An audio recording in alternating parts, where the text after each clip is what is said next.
Bem, dando continuidade à nossa semana pedagógica, promovida pelo Decanato Acadêmico, nós temos esses momentos voltados também para a educação à distância. Acabamos de sair de uma palestra, agora estamos iniciando outra, né, com a temática do desafio da inovação na produção do conteúdo para IAD nas instituições do ensino superior às startups de educação.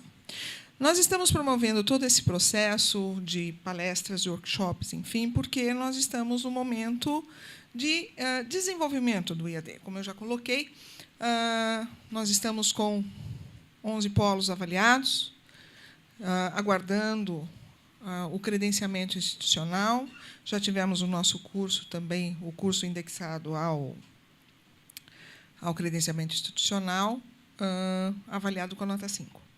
Então, enquanto isso, nós estamos, enquanto não acontecem todas as visitas do MEC, né, e o credenciamento, nós não podemos começar, mas estamos nos preparando. Então, nós já estamos com os conteúdos sendo preparados dos cursos de gestão de marketing, tecnológico superior de marketing. Já estamos em andamento também com os recursos humanos, o gestão comercial, pedagogia e filosofia. E, no momento futuro, obviamente, outros cursos serão apresentados também. Mas, no momento, a gente estaremos iniciando com esses 5 cursos. E esse processo todo, ele tem nos seus bastidores a capacitação dos professores, capacitação dos tutores, presencial e à distância, das pessoas que estão envolvidas, e temos também uma equipe multidisciplinar que auxilia os professores no desenvolvimento dos conteúdos, para que eles sejam apresentados na videoaula, nos guias de estudo, e o professor tenha também uma performance adequada para atuar nas videoaulas e também na teleaula. Então, é uma equipe muito grande, envolvemos muitas pessoas, e o processo parece que indo muito bem, graças a Deus, e a contribuição de todos dessa grande equipe. É um momento bastante interessante para a gente, porque nós estamos aprendendo. E muitos que já estão aplicando esse conteúdo, desenvolvendo, enfim, já está aplicando essas coisas no presencial e tendo um grande diferencial. Estão gostando do trabalho intenso que existe realmente no IAD, porque é uma coisa muito, muito bonita e pesada, mas que dá um retorno muito bom, porque a possibilidade de ensinar à distância, repassar o conhecimento, promover o ensino-aprendizagem à distância para o aluno, desenvolve. A gente consegue entender que a gente tem uma capacidade muito boa também para esse tipo de modalidade. E podemos aplicar. Hoje, nós temos as metodologias ativas, a aula invertida, que são práticas que também podem ser utilizadas e devem ser utilizadas na educação à distância, mas também cabem muito bem no presencial. Então, nós estamos, como todos vocês sabem, estamos passando por um momento crucial na educação, né? Onde toda essa tecnologia está sendo incorporada, o aluno tem outras situações, outra postura em sala de aula, e a gente tem que buscar recursos para que realmente esse ensino-aprendizagem, que ele possa estar saindo da universidade com um projeto de vida estabelecido e para poder atuar como profissional. Então, é um desafio muito grande o EAD também no Mackenzie. Nós temos já todo um processo implementado, laboratórios com boa tecnologia, plataforma Apple, optamos pelo sinal por satélite, para que não aconteçam problemas na transmissão, em função dos diversos locais que nós temos polos, que nem sempre têm uma velocidade adequada para a internet. Então, estamos aí tentando adequar para que o processo chegue muito bem junto aos nossos polos parceiros. Bem, dando continuidade aqui, eu vou apresentar as nossas palestrantes, às quais eu agradeço já, primeiramente, a professora Solange também, que vai mediar. Então, nós temos aqui a senhora professora Fernanda Furuno, que é mestre em comunicação, com MBA em gestão empresarial, especialista em design e multimídia e graduada em comunicação social, com experiência na gestão de equipes multidisciplinares, e visão estratégica e operacional para a implantação de programas em EAD. Atuou no Departamento de Educação à Distância da Universidade em Embi Morumbi por 14 anos, onde participou da implementação e gestão de cursos superiores à distância, tecnologia, graduação e pós-graduação, e programas de apoio ao ensino presencial. Desde 2012, é gerente de educação à distância da UNG Digital, Universidade de Guarulhos, onde participa do processo de credenciamento institucional para IAD na universidade, incluindo autorização de cursos, credenciamento, polos, e é responsável pela operação e gestão dos programas à distância, com foco na oferta de disciplinas online para alunos dos cursos presenciais. É consultora educacional da Veduca, desde 2014, empresa brasileira focada no ensino superior online, por meio de videoaulas que conta com a curadoria de mais de 5.000 aulas das melhores instituições de ensino do Brasil e do mundo. 2 MBAs abertos, online, vários MOOCs e cursos de extensão. A professora doutora Nívia Mazeri de Moraes é mestra em Psicologia da Educação, especialista em mediação pedagógica, graduada em Pedagogia e Administração de Empresas, experiência de mais de 10 anos em gestão de equipes multidisciplinares para desenvolvimento de programas em AD. Atuação como tutora de programas de pós-graduação na PUC-Rio, IBMEC-Rio, UAB, e em programas de formação e professores do SENAC, São Paulo e Fundação Padre Anchieta. Contratada pelo SENAC em São Paulo desde 2005, atualmente coordena a equipe de produção de materiais de ensino superior, aproximadamente 60 pessoas, que desenvolveu, nos últimos 36 meses, aproximadamente, 250 disciplinas para o curso de graduação, pós-graduação e extensão universitária. A professora doutora Solange Duarte Palma, de Sabarros, ela é professora aqui da nossa universidade, faz parte da equipe do SEDAD, possui graduação em processamento de dados, mestrado em ciência da computação pela Mackenzie, é professora assistente do tempo integral da Faculdade de Computação e Informática, no curso de graduação em Sistemas de Informação desde 1988. Atua em pesquisa na área tecnológica e educacional, principalmente com os seguintes temas: ética computacional, ética e segurança na internet, novas tecnologias em ambientes virtuais de aprendizagem, coordenadora do Laboratório de Estudos em Ética nos Meios Eletrônicos da Universidade Presbiteriana Mackenzie, onde tem realizado diversas pesquisas quanto ao uso ético e seguro da internet pelas crianças e adolescentes. E faz parte da equipe de coordenação de produção dos materiais didáticos para ensino à distância no SEDAD. Professora, por favor, agradecendo a presença das senhoras e dos senhores também. Bom evento.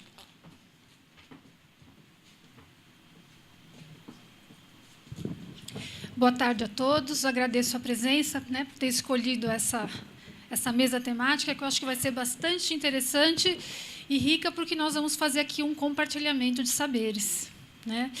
Nesse momento, nós temos uma parceria com a UNG, com o SENAC, e é um momento de troca e de muito aprendizado para nós. Inclusive, como a professora Esmeralda falou, nós estamos começando, estamos aprendendo muita coisa em relação ao ensino à distância. Eu, na verdade, vou rapidamente, antes delas começarem a falar, colocar um pouquinho de algumas questões e colocar um pouco de lenha na fogueira dessa nossa discussão, nessa nossa reflexão de hoje. Então, eu escolhi um autor, o Behar, e ele faz uma série de questionamentos que devem ser respondidos no momento que uma equipe está desenvolvendo materiais didáticos para EAD. Então, essas perguntas todas precisam de respostas para chegar no resultado final. Então, são algumas perguntas, eu vou ler aqui rapidamente. Qual a teoria de aprendizagem ou paradigma predominante que vai embasar o curso? Qual é o público-alvo? Qual o seu nível de familiaridade com a tecnologia? É a primeira vez que participam de um curso ou programa EAD? Deve-se oferecer formação tecnológica antes de iniciar o curso? Quais são os objetivos principais do programa ou do curso? O que se espera dos alunos? O que será mais adequado desenvolver? Um currículo mais estruturado ou não? Como os alunos trabalharão em relação ao tempo e espaço? Será sempre da mesma forma ou pode variar ao longo do curso? Que recursos serão utilizados para trabalhar os conteúdos? Material instrucional, hipertextos, áudio, vídeo, papel, páginas web, objetos de aprendizagem, software educacional, teleconferência? Que tipo de atividades serão utilizadas? Direcionadas? Não direcionadas? Resolução de problemas? Projetos de aprendizagem? Estudos de caso? Como se darão essas atividades no tempo? De forma síncrona? Assíncrona? Qual o tipo de interação, comunicação que se espera dos alunos? Qual o tipo de avaliação? Formativa, somativa, mediadora, autoavaliação? Como determinar a motivação dos alunos em ambientes virtuais de aprendizagem, seus possíveis estados de ânimo, desinteresse, indiferença no processo de aprendizagem? Então, essas perguntas todas formam um quebra-cabeça difícil de montar, que eu considero que seria a produção, a concepção dos materiais didáticos para EAD. E eu ainda coloquei aqui 2 pesquisadores, né, estudiosos de EAD, que colocaram 2 questões, um pensando no aluno e outro pensando no professor. É fundamental que o material didático para EAD leve o aluno a aprender, a refletir e questionar, a buscar soluções, a reconstruir conceitos e aplicá-los na sua vida diária, ou seja, a construir competências que se manifestem na ação.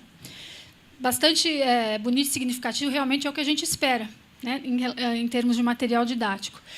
E agora aqui, eu não vou ler tudo, mas ele fala assim que, além do professor dominar o conteúdo, né, o professor, como disse, que ele vai ter que escrever sobre ou fazer esse conteúdo, ele coloca aqui uma série, né, a Janine, ela coloca uma série de requisitos aí para esse professor, que eu não sei se isso acontece. Eu acredito que não. Então, ele fala que o professor tem que manejar as novas tecnologias, conhecer o projeto político-pedagógico, dominar novas teorias de aprendizagem, desenvolver conhecimento das teorias de linguagem, enfim.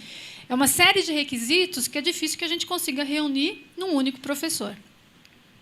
Então, essa é uma tarefa difícil, é um grande desafio, e eu convido as mãozinhas das minhas colegas aqui para a gente conseguir montar esse quebra-cabeça, compartilhando aí o conhecimento de vocês. Então, com a palavra, Fernanda e Nívia.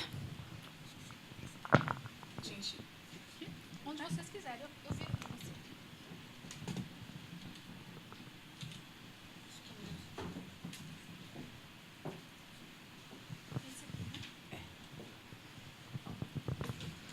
Primeiramente, boa tarde. Obrigada pelo convite. Eu acho que vai ser uma tarde super agradável. E, por incrível que pareça, aqui o começo da fala da Solange está super casando. Acho que a gente vai montar o quebra-cabeça ou criar outro quebra-cabeça. Porque a gente não se falou, mas tudo que ela traz aqui... Eu conversei com a Fernanda, a gente fez um bate-bola aqui antes de começar. Mas muito do que ela trouxe aqui das aspirações, do que ela espera falar, é muito do que a gente vai trazer também, do que a gente espera colocar algumas pedrinhas no caminho para ir traçando no final aqui da nossa conversa. Algumas coisas a gente tem pistas, pela experiência que a gente vem traçando. Para algumas, a gente tem sugestões e, para algumas, a gente não tem a menor ideia do que pode virar. Mas acho que a gente pode discutir, quem sabe, chegar a alguns momentos aqui para ter insights.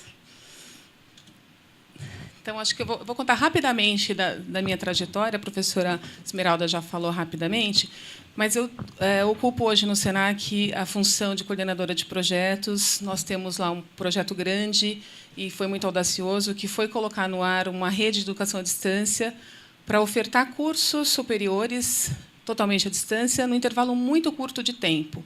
Né? Então, estou falando isso para corroborar um pouquinho aqui com as aspirações, com as dúvidas da professora Solange, porque a gente teve que responder aquelas perguntas em fração muito curta de tempo, e isso determinou muito do modelo que eu vou falar para vocês aqui, que eu tracei também algumas hipóteses. E a gente teve que responder muito rapidamente algumas dessas questões do projeto. Né? Então, quem era esse público, para quem a gente ia ofertar, quais eram as aspirações desse público, que modelo de material a gente ia levar, que tipo de avaliação, tudo isso em 6 meses, praticamente, para uma oferta de 250 disciplinas que a gente fez em pouco mais de 3 anos. Então, são 60 pessoas, são uma equipe de 60 pessoas, e, por isso, a gente fez uma escolha, né, que foi uma escolha muito da metodologia e uma escolha do tipo de recurso que a gente escolheu para essa formatação de material. Então, assim, hoje, quem é esse professor? Né? Quem é essa figura desse profissional que somos nós? É um professor? Né? Ele sai dessa figura de ser só um mediador, orientador, tutor, como a gente queira chamar. Ele é um autor, acima de tudo. Mesmo na sala de aula, quando ele está lá na lousa eletrônica dele fazendo a autoria, que ele faz isso, por mais que a gente negue, a gente faz a autoria das nossas aulas no dia a dia. A gente se nega, às vezes. Não, eu não sou autor. A gente faz isso todo dia. A gente só não publica. Quando a gente vai para a educação à distância, a gente é um autor que publica, a gente tem uma ficha de crédito e a gente coloca isso no ambiente de acesso comum, de acesso aberto, remunerado, não remunerado, mas a gente tem o nosso nome estampado na lista de crédito. Só que isso, com a educação à distância, ele vem ganhando uma escala maior e vem cobrando da gente alguns desenvolvimentos de competências que provavelmente a gente tenha, mas que a gente vai ter que exercitar um pouquinho mais. Que é uma aptidão para a escrita, né, uma escrita um pouco mais formal, uma habilidade de síntese um pouco maior, né, então, conteúdo de 1 ano ali reduzido numa apostila, em algumas videoaulas. O trabalho de colaboração, porque muitas vezes isso é feito com pares, ou com o coordenador do curso, ou com o revisor técnico, e, principalmente, criatividade. Né? Eu estou falando de uma disciplina que percorre ao longo de um semestre, ao longo de 1 ano. Como é que eu trato isso de forma criativa? Lousa eletrônica, videoaula é ótimo, todo mundo gosta de vídeo, mas uma videoaula com a mesma característica em 20 aulas, em 18 aulas, fica um pouco cansativo para o aluno. Então, como é que eu exercito essa criatividade? Como é que eu inovo isso? É um pouquinho do que a gente precisa discutir no dia a dia. Pode ir lá. Eu acho que vocês partem desse modelo tradicional. É o modelo que eu tenho trabalhado, é o modelo que acho que Jung também faz, que é uma base do geral ali. Né? Então, eu tenho um curso pré-aprovado, lá o meu conselho determinou um curso que seja pedagogia.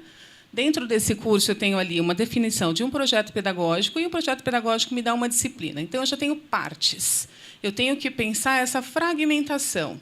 Né? Eu não estou fazendo uma escrita livre, eu estou fazendo uma escrita endereçada. E aí, a partir de uma disciplina, eu tenho mais fragmentações ainda. Né? Eu tenho que pensar um planejamento. Como é que eu planejo essa disciplina? Então, eu parto de um todo maior e vou descendo essa escala, né? de quebrar esse modelo de organização. E só a partir do planejamento é que eu começo a fazer o esboço do que eu vou escrever nesse planejamento. Né? Dentro do Senac, a gente faz esse documento aqui. Então, a gente tem aqui um documento de plano, de planejamento, e, depois do documento de planejamento, a gente faz o plano de aula. E é dentro do plano de aula que eu vou conseguir fazer esse detalhamento do que eu vou escrever aula a aula. Então, eu vou fazer uma encomenda. Eu tenho... Vou falar de um número real, tá, gente? 180 páginas de conteúdo escrito para uma disciplina que dura um semestre. Se eu falo isso para o professor, eu quero 180 aulas, ele vai embora e me deixa falando sozinha. Então, normalmente, eu falo, não, eu preciso de 12 aulas, 12 páginas para a aula 1. O objetivo da aula 1 que a gente está pensando é isso. Você pode fazer um videozinho de 5 minutos, e aqui você me dá um teste de 5 questões. Eu vou fragmentando isso para ele, mostrando para ele que é possível fazer esse conteúdo na medida não muito diferente do que ele já faz na sala de aula. Ele fala, às vezes, 4 horas, muito mais do que 12 páginas. Então, se ele for sentar para pegar o material que ele faz numa aula presencial, passa de 12 páginas. Então, a gente faz esse exercício para mostrar, inclusive, que ele vai ter que usar a capacidade de sintetizar essas 4 horas de fala e me trazer 12 páginas de um conteúdo escrito, que vai virar um roteirinho de videoaula, que vai virar uma apostila. Aí eu transformo isso num texto, né? A gente ainda trabalha forte com esse material pesado, forte com essa questão da apostila. O aluno pede isso, eles gostam de imprimir, de guardar esse material. A gente publica num publicador para web, que parece uma revista eletrônica, mas eles gostam de ter PDF. Eles salvam isso no pendrive, eles imprimem, põem em pastinha. Ainda é um recurso que o aluno, né, o aluno jovem, não só o aluno mais de 40 anos, o aluno de 20 anos gosta de ter papel ainda para manusear. O outro recurso que a gente faz, escutei a professora falando, são videoaulas.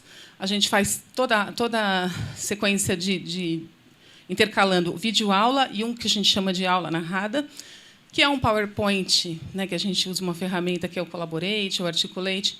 É o PowerPoint com uma explicação narrada. E por que a gente varia isso? Por uma questão de logística de produção. É uma quantidade enorme, a gente não consegue estúdio para gravar tudo isso. Então, a gente põe o professor numa salinha, pega seu PowerPoint, grava o seu áudio e explica. O professor tem isso muito facilmente, ele quase que se resolve sozinho. A gente faz poucas ajudinhas ali para eles, quase na parte de finalização, mas o áudio ele trabalha isso fácil numa cabine. E a produção dos vídeos a gente faz no laboratório, no estúdio, numa sala de aula, usando uma lousa eletrônica. Então, aula sim, aula não, ele tem ou vídeo ou aula narrada. Ele faz intercala esses dois recursos. E o último recurso que ele produz é sempre uma atividade avaliativa, e muito focado em atividades avaliativas com respostas automatizadas. Isso também foi quase uma heresia quando a gente propôs esse modelo lá no SENAC, né? Porque falou, nossa, mas você vai tirar a questão da avaliação, vai desmontar nosso projeto pedagógico, como é que você vai colocar respostas pelo sistema? Teste é uma coisa que emburrece, tal. A gente voltou e falou, não, como é que os sistemas avaliam, né? O ENAD não avalia por forma de questões fechadas? Todos os concursos públicos, federais, tal, não avaliam por meio de questões fechadas? Dá certo isso? Vamos testar. Porque a gente tinha um outro agravante aí. Muitos alunos em sala, 100 alunos por um professor. É um modelo de negócio também que a gente optou. E isso porque a gente estava falando de um modelo de negócio de massificação, que é uma tendência de mercado. Discordo parcialmente disso, mas foi um modelo adotado pelo SENAC, e a gente tem que fazer também dar dinheiro à parte do negócio. E aí, então, a gente não pode onerar tanto o professor em atividades de avaliação individual. E, quando a gente passou para isso, foi muito questionado pela parte da gestão educacional, mas o professor nem achou ruim. Ele só achou ruim quando ele começou a ter que pensar essas avaliações, porque não é fácil fazer isso. A gente que achou que ia conseguir fazer a formação, o treinamento disso, precisou também a gente se capacitar, os coordenadores pedagógicos buscarem uma formação para isso, porque é absolutamente complicado você pensar um teste fechado de questões objetivos, múltipla escolha, inteligente, que desafie. Um teste de localização de conteúdo, fácil. Você escreveu o conteúdo, você vai lá e faz 5 em meia hora. Um teste que motive a inteligência, a compreensão, é muito difícil de você extrair. Então, esse é um desafio ainda para a gente. Isso não está legal ainda, não está do jeito como a gente gostaria que fosse, e não está, principalmente, refinado do ponto como a gente queria fazer essa formação. Então, ainda é nosso calcanharzinho ainda lá dentro do SENAC. Então, esse é o modelo que a gente trabalha como tradicional. O professor faz para a gente esse texto, essa produção multimídia, que é vídeo ou aula narrada, e esse recurso avaliativo. Além desse recurso avaliativo por teste, a gente também precisa fazer o aluno produzir, fazer uma produção. Então, ele faz uma produção individual, uma única, ao longo do semestre. Para essa uma única, o professor precisa dar um atendimento individual. Então, o aluno faz uma produção que tem, em média, 4 páginas, normalmente voltada para um case, para uma aplicação prática, e o professor faz devolutivas individuais para ele. Uma única, mas uma única com uma qualidade de começo, meio e fim. Não pode ser, ok, perfeito por quê? Você tem que fazer o aluno pensar o caminho dele. Então, isso é muito cobrado. A gente acha que está resolvido essa parte da avaliação, porque, apesar dele estar unificado numa única atividade, ele está fazendo o aluno pensar a competência maior daquele módulo, daquela competência da disciplina.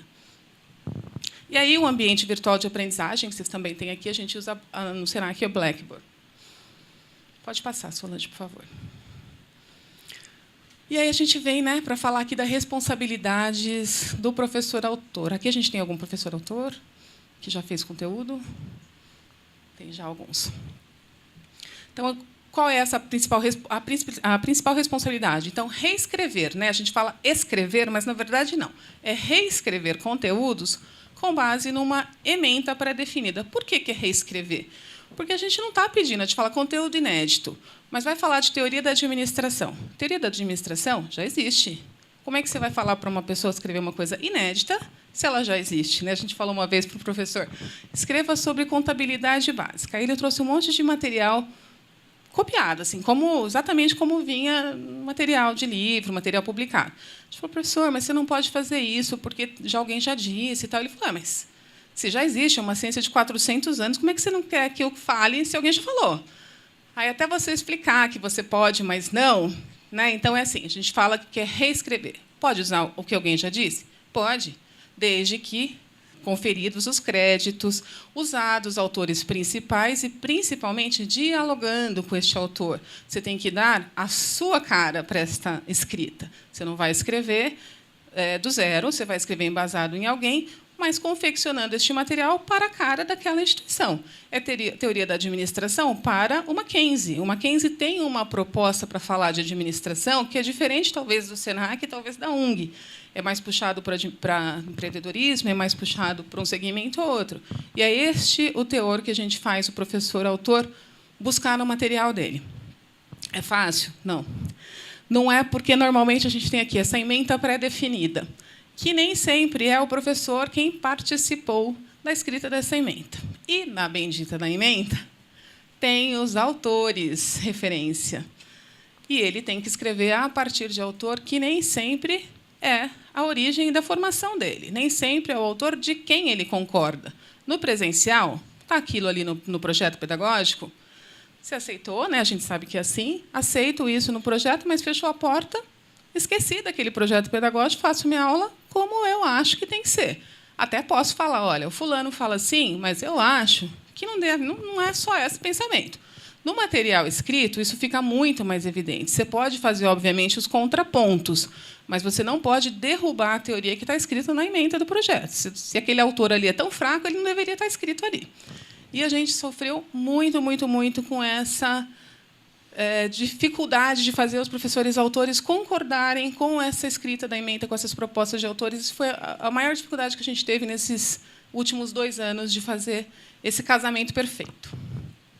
A segunda grande dificuldade foi essa parceria, porque a gente colocou uma dupla nessa proposta, né? O professor escreve, a Fernanda foi uma das nossas validadoras, o professor escreve com um validador. Não que a gente duvide da capacidade do professor que está escrevendo, pelo contrário. Só que a gente está escrevendo muita gente ao mesmo tempo e a gente está sobrepondo, às vezes, materiais. Então, a gente está escrevendo um material de 2 anos ao mesmo tempo. A gente está escrevendo um curso inteiro, 1º, 2º, 3º e 4º semestre. Se eu chamo o professor João, a professora Mônica e o Joaquim para escrever todas as disciplinas, em algum momento, alguém vai passar o outro, vai repetir conteúdo, vai ficar uma lacuna. O validador tem o papel de ajudar a fechar esses gaps e não deixar que um sobreponha o outro, que passe alguma coisa faltando. E também, se alguém estiver falando algum ponto que vá contra os princípios da instituição, o que é difícil, porque a gente tem a questão do ego da pessoa. É difícil para um professor que é doutor, PhD, autor de livro, escutar de um validador que o texto que ele escreveu não está adequado para aquela proposta de aula e que ele sugere cortar, que ele sugere modificar. Então, aqui também é um ponto que a gente entrou num debate ético bem delicado, mas que isso foi muito saudável, a gente não tirou esse processo, e isso está muito, muito mais afinado hoje, depois que foi entendido qual é o papel e por que isso está assim. O que a gente não deixou esse validador fazer, apesar dele querer mexer no estilo? Tem professor que vai lá e escreve na primeira pessoa. E aí, pessoal, como é que está? Que bacana. Bacana? É assim que você quer falar com o seu aluno? Pode falar. Você não fala na sala de aula assim? A gente não tolhe esse tipo de linguagem. Não é uma linguagem mal educada? Não é. É uma linguagem informal. É assim que a pessoa se apresenta? Seria assim na sala de aula? É assim que ele vai escrever. É um texto culto, não é um texto formal, mas é um texto possível do ponto de vista de linguagem. Então, isso a gente resolveu muito fácil também. Aí, outro ponto também que vocês, não sei se já passaram aqui, foi a gravação de vídeos, né? A gente tem professor, eu sou uma, que não tem tanto problema de falar para os professores, para os alunos, mas, na hora que liga a câmera, dá um branco generalizado. Os professores não conseguiam gravar os vídeos. Era incrível. Colocava o TP para rodar, eles não conseguiam ler o videotape, né, o teleprompter, para poder fazer a apresentação. E a gente sofreu bastante com isso. No começo, a gente nem tinha teleprompter, aí os professores queriam largar o projeto porque não queriam fazer vídeo. E a gente resolveu isso falando, como é que você se sente bem? Porque a gente ia fazer só estúdio mesmo, ele sentado na mesa, como um debate. Ele falou, eu quero ir para a lousa. Se eu ficar de costas para a câmera, eu falo. Aí a gente pôs a lousa na eletrônica e a gente pôs todo mundo da equipe multimídia no estúdio, umas 15 pessoas, falava, são seus alunos, você vai dar aula. O menino da câmera ficou lá no fundão, a gente até deu uma desiluminada nele, e ele deu a aula, volta e meia ele virava para o pessoal que estava sentado, mas ele não conseguia olhar para a câmera. E assim a gente resolveu a vida de pelo menos uns 15 professores que deram aula ao tempo todo de costa para a câmera, olhando para a lousa e para o público. Mas eram professores perfeitos, eles só não podiam olhar para a câmera. E a gente resolveu. A gente ainda vai tentar. Nesse semestre agora a gente vai pensar uma dinâmica com eles de vídeo entrevistas. Eles vão fazer algum tipo de debate com Gabi, alguma coisa assim, para a gente ir acostumando. Porque dá para fazer outros modelinhos. Já a aula narrada é mais fácil, porque não tem a câmera, ele só com PowerPoint. A elaboração das atividades avaliativas, eu comecei, me antecipei um pouquinho também. Não foi, no começo, uma parte muito fácil. A gente ainda tem um pouco mais de dificuldade, hoje menor, mas no começo também não foi uma fase tão fácil para a gente. E aqui eu destaquei dois pontos que são relevantes para a gente pensar. Quando a gente está escrevendo material para a educação à distância, a gente busca, né, não que a gente 100% alcance, mas a gente busca o máximo de qualidade na elaboração dos materiais, com o propósito de minimizar o atendimento durante as aulas, né, porque nem sempre a gente tem tempo, né, ou às vezes tem muito aluno para pouco horário de professor, e às vezes não tem a predisposição desse aluno. Ele leu o material, teve dificuldade, achou estranho, ou ele vai ficar mudo, vai esperar, talvez na próxima eu consiga. Se ele não conseguir na próxima, ele vai achar o curso difícil e uma tendência de evasão é grande. Os cursos EAD, naturalmente, têm uma evasão grande, né? O aluno entra achando que é mais fácil, lê do engano, demanda muito mais dele, porque é ele com ele, ou ele lê, ou ninguém vai dizer para ele o que foi, que aconteceu, demanda a ação dele para estudo é muito dele, com ele mesmo.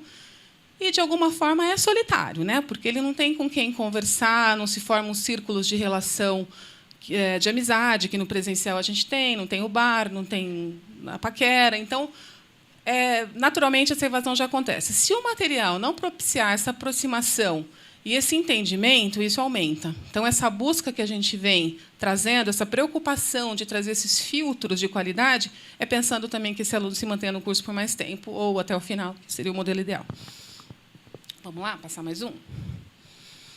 E como é que a gente garante, ou pelo menos tenta ajudar o professor nessa escrita desse trabalho que, no começo, foi bastante mais árduo? A gente fez um guia de orientação, né? A gente pegou os professores, chamou, alguns foram convidados, outros foram obrigados, vamos dizer assim, convocados. E alguns se manifestaram por vontade própria, e outros, por expertise muito grande no mercado, precisaram vir. Eles receberam um guia de orientação, a gente fez um guia bem completinho, desde formatação, que tipo de fonte usa, como é que escreve uma introdução, como é que se porta na frente de uma câmera, o que funciona bem, o que não. A gente fez vários templates e modelinhos, assim, já colocando... Para você escrever o seu texto, usa já esse template, porque ele já tem todas as fontes, todos os subtítulos, facilitadores. Fizemos oficinas presenciais, porque o professor vinha e falava, como é que eu faço? Eu quero começar a escrever, mas para sair, para partir, como é que eu faria? Sentávamos os designers educacionais, nós temos 28 designers educacionais na equipe, sentavam individualmente com os professores e sentavam, vamos lá, o que você quer falar? Como você falaria? Fala para mim, vamos escrever junto. Nesse começo, a gente fez essa partida. E alguns videozinhos explicativos que a gente disponibilizava para eles também consultando. Eu até trouxe aqui para mostrar para vocês. Posso por aqui, Solange?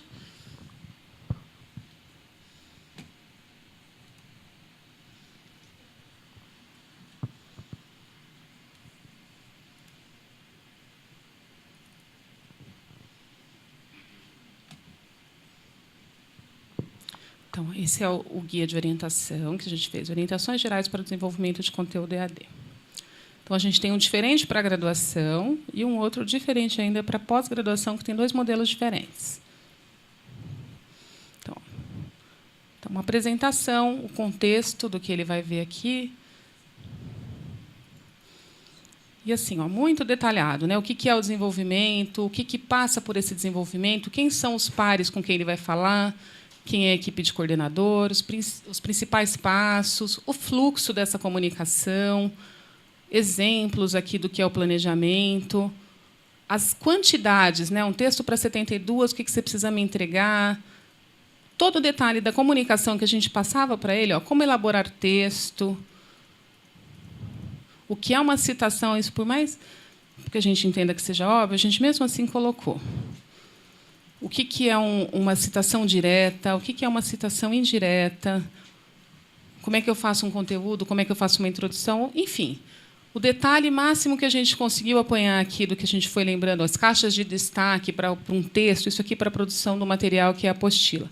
como é que eu faço citação de citação, nota de rodapé, quando eu for inserir uma figura, como é que seria ideal colocar, quadros, tabelas. Que tipo de vídeo, quanto tempo o meu vídeo deveria durar, toda a instrução que ele deveria seguir. Aí a gente fez um videozinho, até para quebrar esse gelo com o professor, de como é que ele ia fazer, para que servia um vídeo, né? Será que tem áudio aqui, somente?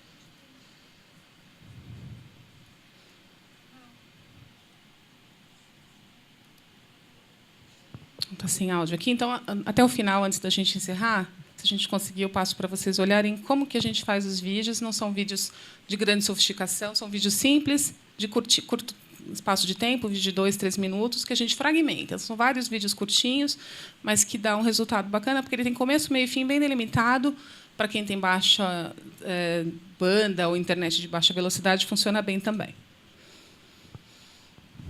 E aí, que obstáculos, né? Pensando assim, que quando a gente vai para um modelo tradicional, o que a gente teve de obstáculo? Prazo muito curto, né? Então, pensando como inovação, como melhoria, a gente precisa disso, né? Melhorar prazos exíguos demais. A gente precisa ainda pensar em grande quantidade de conteúdo, principalmente quando a gente fala do tal do ENAD, né? A gente tem que garantir que o aluno saia com uma capacidade de fazer essa prova a contento. Então, a gente falou de um número de 180 a 200 páginas para uma disciplina que, a rigor, poderia até ser menor. Mas, quando a gente pensa que o exame precisa dar conta de algumas competências, a gente chegou à conclusão com os coordenadores que precisava desse número. A prevalência do modelo impresso, isso ainda é uma necessidade, né? Não é uma inovação. O modelo impresso ainda poderia ser melhorado, a gente poderia ter outros recursos, mas ele ainda é a predominância, porque a gente ainda tem altos custos de produção multimídia. As equipes ainda são caras. Para você ter uma equipe que faça simuladores ou produção de vídeo, não dá para a gente ter um material tão sofisticado do ponto de vista de multimídia como a gente gostaria. Principalmente, né, se você fizer a junção da quantidade, do prazo e de atualização. Tem curso que a gente precisa atualizar a cada rodada, né, a cada semestre ou a cada ano. E, se você fizer a conta, né, e todo tempo a gente faz essa análise de custo-benefício, atualizações desses materiais inviabilizam o modelo de negócios que a gente tem. Então, esses obstáculos a gente ainda precisa chegar numa equação. Por isso, o modelo impresso ainda impera forte. A gente coloca no modelo impresso tudo o que é conteúdo mais que pode ser modificado mais rápido, e vai para o vídeo, vai para a aula narrada, aquele conteúdo que pode ser como se diz, permanente por mais tempo, que pode ser utilizado por mais tempo. Então, ele não tem data, ele não tem localizadores de lei, por exemplo. A gente evita colocar informações que tornem o conteúdo temporal, que perca essa temporalização. E aí, outro dado que eu queria trazer aqui para vocês, que a gente já fez uma localização, né? A gente já tem aí 2 anos de operação com esses cursos, e a gente já conseguiu fazer algumas pesquisas com esse nosso aluno. A gente tem hoje mais ou menos 8.000 alunos nesses cursos à distância. A gente já conseguiu falar com eles e levantar algumas informações, né? O que vocês esperam? Né? O que vocês querem dos cursos AD? E eles falam aulas mais dinâmicas. Esse dinamismo que a gente está falando dos recursos mais interativos, provavelmente porque a gente está falando de cursos de longa duração. Então, o aluno vem por um semestre, acha que está legal no modelo que está. No segundo, ele já está mais ou menos, já está ficando quase cansativo. No terceiro, ele está vendo o mesmo modelo. Então, quando ele pede mais dinamismo, ele está pedindo uma sofisticação desses recursos. E ele está falando de interação e interatividade. A gente tem os recursos muito parecidos, né? Então, isso foi já um pedido. Que os ambientes virtuais sejam mais amistosos e que tenham mais comunidades sociais. Como a gente tem Facebook, como a gente tem esses ambientes onde eles trocam mais, que isso apareça também nos LMS. Hoje a gente não tem isso. As salas são muito estanques, ele fala com o aluno da sala dele, num fórum de discussão daquele espaço. Essas misturas ainda não acontecem no nosso modelo de trabalho. E, muitas vezes, eles querem uma coisa que a gente não pode atender, que são simplificações, né? Que eu vim para a EAD, mas eu esperava que fosse mais fácil, tem muito material para ler, o professor pede material, pede a minha entrega da atividade na mesma semana que o outro pede, eu não tenho tempo, se eu faço EAD exatamente porque eu não tenho tempo. E essas simplificações não acontecem. O fato de ser à distância não significa mais simples, mas ainda é uma fala do aluno, que é uma fala utópica, a gente sabe disso. E aí que é o tema, né, da nossa fala hoje aqui. Quando a gente fala de inovar, né, o que a gente está falando de inovação? É alto grau de sofisticação, né? Matrix é uma coisa super tecnológica? Não, não necessariamente, né? Pode ser uma introdução de uma novidade, uma renovação, que a gente tem que pensar pontualmente em quem é esse aluno, o que é essa inovação para ele. Uma inovação para um grupo de publicidade e propaganda pode ser uma coisa mais da comunicação, da linguagem. Para um grupo de pedagogia, pode ser alguma coisa mais ligada às teorias, que traga você mais para as atividades colaborativas e pensantes e investigativas. E para um grupo de tecnologia, pode ser alguma coisa mais sofisticada do ponto de comunicação, de recursos, de aplicativos. É pensar o que cabe renovar, né? Não é sair fazendo sem olhar para onde. O que a gente pode pensar rapidamente, né, sem modificar enormemente a estrutura, e que dá para fazer num curto espaço de tempo, que a gente já tem feito algumas inserções no nosso trabalho lá no SENAC? É deixar o professor com essa escrita mais livre, mais dialógica. Não precisa ser um livro que ele vai fazer. Ele não é exigido porque a gente não vai publicar esse material. Que a estrutura seja mais focada em atividades e interações do que ficar o tempo todo fazendo esse livro. Ele tem mais tempo para o aluno fazer essas interações com o professor, essas atividades de grupo, essas interações, do que ficar lendo todo esse material. Tem cursos que permitem isso. Então, é olhar para onde isso pode e fazer isso acontecer. Os tecnológicos permitem isso, as pós-graduações permitem isso. Não precisa deixar lá as 12 páginas por aula para ele. Foco na atuação social do grupo. Pós-graduação é o modelo perfeito para isso acontecer. A gente tem uma pós-graduação que é basicamente com recursos da web acontecendo. A gente tem produzido bem pouco. Recursos mais sofisticados, vídeos e simulações, quando for possível. A gente sabe que isso tem muito a ver com o modelo de gestão da organização. E uso de recursos abertos na rede. Tem muita coisa boa também. Nem sempre a gente precisa ir lá construir um vídeo novo, nem sempre a gente precisa ir lá construir uma animação. Você pode indicar o seu material. No seu material, você põe um link e deixa a pessoa ir lá abrir e usar o material que está na rede. Um monte de universidade está disponibilizando. Então, isso também é uma prática que a gente tem feito no SENAC. E por onde que a gente pode seguir? Acho que um pouco tentando responder isso. É pensar em trabalho de pares, isso é outra prática que a gente já tem feito. No começo, a gente trabalhou muito com autoria individual. Era o professor e ele mesmo fazendo o material dele. Agora, a gente já tem percebido que, às vezes, duplas de autores funcionam melhor. Os professores interagem entre eles, discutem, têm ideias. Um conhece um conteúdo de uma área, o outro conhece mais de linguagem, aí combina as duas competências. A equipe multidisciplinar, porque, às vezes, o professor é um excelente especialista, mas ele não conhece muito bem de linguagem para a web. Então, esse designer educacional e design de multimídia que vocês têm aqui, essa equipe, ajudam a fazer essa composição. O professor vem com conteúdo, que é o que ele sabe escrever. O melhor dele é a parte conceitual. E o resto, que é o formato, essa equipe multidisciplinar dá conta de fazer. Que os prazos sejam adequados. Falar para você escrever um conteúdo em 2 meses não dá para fazer milagre. A gente entrega, mas não é o melhor que a gente pode fazer. E, principalmente, essa avaliação e retroalimentação do processo. Ouvir o que o aluno pede e o que o professor tem para trazer é fundamental. Se a gente vai trabalhando sem escutar essas pessoas, a gente está reinventando, às vezes, uma roda quadrada, que não vai servir para nada. A gente está gastando tempo e dinheiro com uma coisa que não serve. Então, acho que a gente está aprendendo por aqui e vendo que algumas dessas ações dão muito certo e que não são difíceis. E é aqui que eu vou parar, deixar meus contatos para a gente ir conversando, e vou passar aqui para a minha colega Fernanda, e a gente volta a falar mais para frente um pouquinho, antes das 6h30.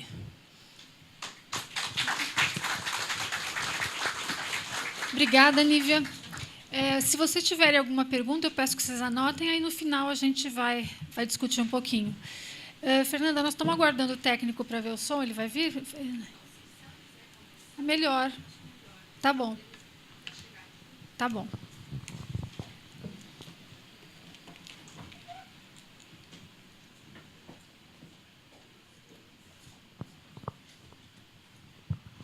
Olá, boa tarde. Gostaria muito de agradecer o convite da Solange. Eu acho que a comunidade EAD, ela ainda é bem restrita, né? Eu acho que a gente fala que tem uma panelinha, que um conhece o outro, que conhece o outro, que conhece o outro, e no final a gente tem, de fato, uma rede bem colaborativa.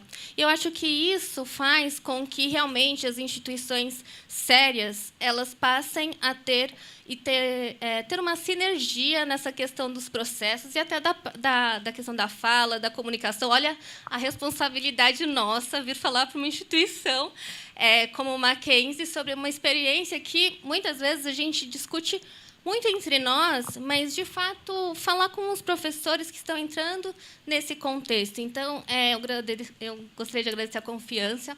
A Nívia, eu conheço a gente estava falando desde quando a gente era pequenininha, né? Mais de 10 anos que a gente já trabalhamos juntas, trabalhamos na mesma área. E a Solange, a gente teve uma coincidência. Eu conheço bem a irmã dela, que trabalhou comigo durante muitos anos na Universidade em Morumbi. E eu fico muito feliz de ver professores que eu conheço, que já tive o prazer de trabalhar também na outra instituição aqui conosco. E gostaria de parabenizá-los, porque é muito complicado e, às vezes, é um desafio mesmo a gente conseguir mobilizar o corpo docente de instituições tradicionais de ensino que estão ingressando no EAD agora, espontaneamente, né? Então, ver a sala cheia aqui também é bem motivador. Eu falo isso porque eu estou na Universidade de Guarulhos há um pouco mais de 2 anos. Eu fui convidada para trabalhar lá na implementação dos 20% EAD, do credenciamento, e eu estou agora nessa fase. A gente já recebeu a última visita do credenciamento, aleluia, depois de quase 2 anos de espera.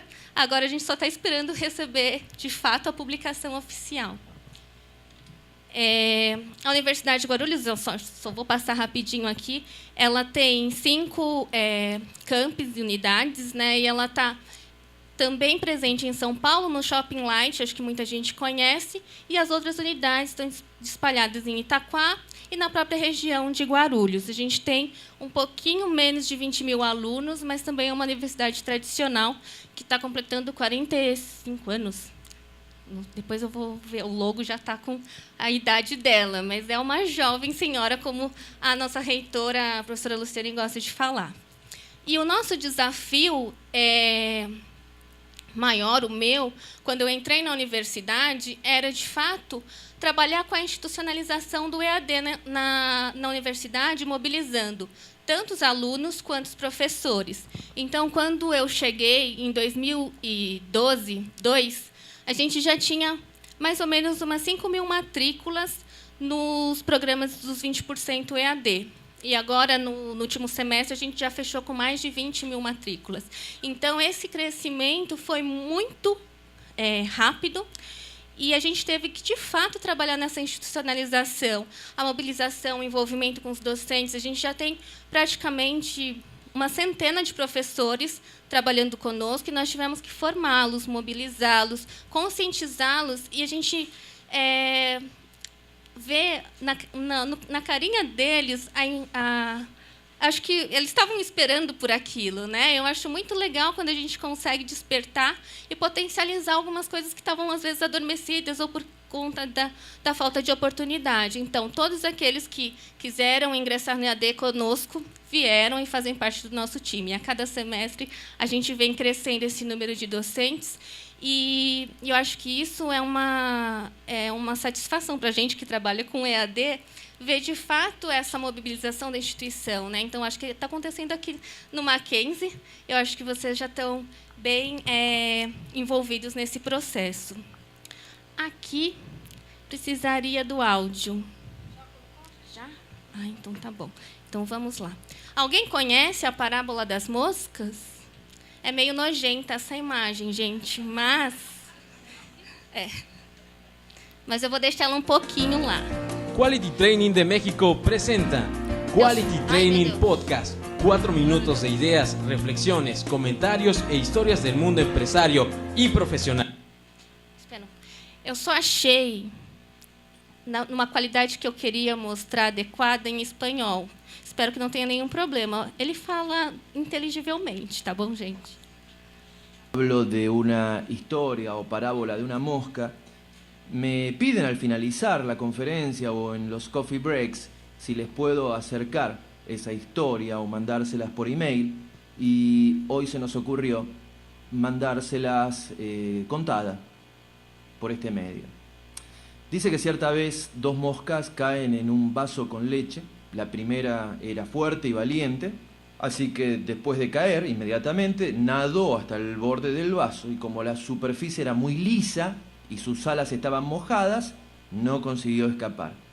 Creyendo que no había salida, la mosca se desanimó, paró de mover las alas y se fue al fondo. La compañera de infortunio, a pesar de no ser tan fuerte y tan tenaz, por esa misma razón continuó luchando, y de tanta agitación, la leche que estaba alrededor formó un pequeño nódulo de manteca al cual se subió, y desde allí consiguió levantar vuelo para fuera del vaso. Tiempo después, la mosca tenaz, por descuido, nuevamente se cae en un vaso, y esta vez lleno de agua. Como pensó que ya conocía la solución del problema, comenzó otra vez a batir las alas rápidamente en la esperanza que con el tiempo se salvase la vida. Otra mosca que pasaba por ahí, viendo la aflicción y el problema de la compañera de especie, se puso en el bordecito del vaso y le gritó: «Hay un sorbete allí, nadie hasta él y suba». La mosca tenaz le respondió: «Deje conmigo que yo voy a resolver el problema». Y continuó batiendo sus alas y, por último, exhausta, se ahogó. Esto muestra que soluciones del pasado en contextos diferentes se pueden transformar en problemas. Si la situación se modificó, trate usted de cambiar. ¿Cuántos de nosotros, basados en experiencias anteriores, dejamos de observar los cambios que ocurren alrededor y seguimos luchando inútilmente hasta ahogarnos en nuestra propia falta de visión? Creamos una confianza equivocada y perdemos la oportunidad de repensar las experiencias. Nos quedamos presos a viejos hábitos que nunca nos van a llevar al éxito, y perdemos la oportunidad de evolucionar. Es por eso que los japoneses dicen que a caballo del éxito viene siempre el fracaso. Los dos están tan cercanos que la arrogancia que da el éxito puede llevar a la displicencia que conduce al fracaso.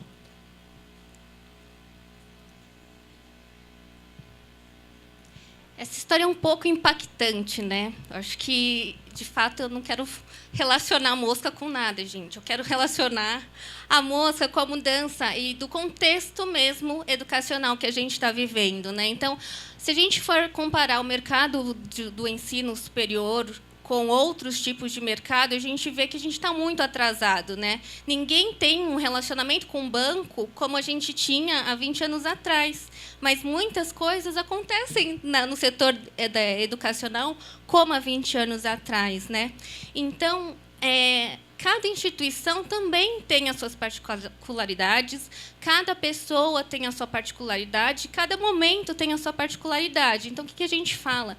Que contextos distintos pedem ações diferenciadas. Então, não é porque a gente está aqui conversando e falando, olha, a gente fez isso, aquilo, daquele jeito, a gente tem uma... Eu invejo a Nívia há 10 anos por essa equipe maravilhosa que ela tem de AD, mas, às vezes, no nosso contexto não se encaixa, né? E a gente precisa buscar soluções para que a gente consiga apresentar novas soluções para problemas que já existem, ou então buscar novas maneiras de ver o mesmo processo acontecer. Então, não sei se vocês conhecem essa pesquisa do Orson Report, que ele faz estudos sobre tendências educacionais. Ele traz pesquisas desde do ensino fundamental e tem um relatório também para o ensino superior. E aí eu selecionei algumas tendências, eu acho que está meio ilegível lá, eu vou ler um pouquinho, que fala quais são as tendências, né? Integração do aprendizado online, híbrido e colaborativo, mudança de alunos consumidores para alunos criadores, a evolução do aprendizado online e os desafios significativos para a adoção da tecnologia no ensino superior, fluência digital do corpo docente, a competição de novos modelos de educação, o desenvolvimento de inovações pedagógicas e mantendo a educação relevante. Se a gente for observar, isso está muito em convergência com o que a gente tem conversado e essas poucas falas que a gente teve até agora. E todo mundo está preocupado com isso, porque a gente realmente está dentro desse contexto, né? Então, qual que é o convite que a gente faz para os professores, ou para isso independente da área? Como a gente pode potencializar o que a gente já conhece? Então, no caso da mosca, se ela tivesse utilizado o canudinho para sair do copo, ela teria sobrevivido. O canudinho não é só feito para o ser humano tomar água, seria para salvar a vida dela. Então, cada um de nós temos recursos que podem, de fato, fazer diferença, né? Então, a gente precisa só identificar e potencializar isso. Planejar. A Nívia, ela falou do planejamento, explicou como é o planejamento do SENAC. E a gente tem que planejar tudo. Eu acho que o professor, ele já começa a vida dele planejando. E hoje eu estava conversando com a Nívia, eu falei, gente, eu nunca poderia ser uma professora. Eu trabalho com educação há praticamente 20 anos. Sempre trabalhei com professores, com coordenadores, mas eu falo, gente, eu não tenho vocação para dar aula. Essa apresentação, eu até estava brincando com as meninas, eu demorei umas 10 horas para fazer. Sério, eu cheguei, hoje de madrugada, mandei até para a Nívia. 4h30 da manhã eu mandei para ela, porque eu sempre ficava olhando, aí falava, não, tem que mudar alguma coisa, aí tem que voltar, aí tem que mudar outra coisa.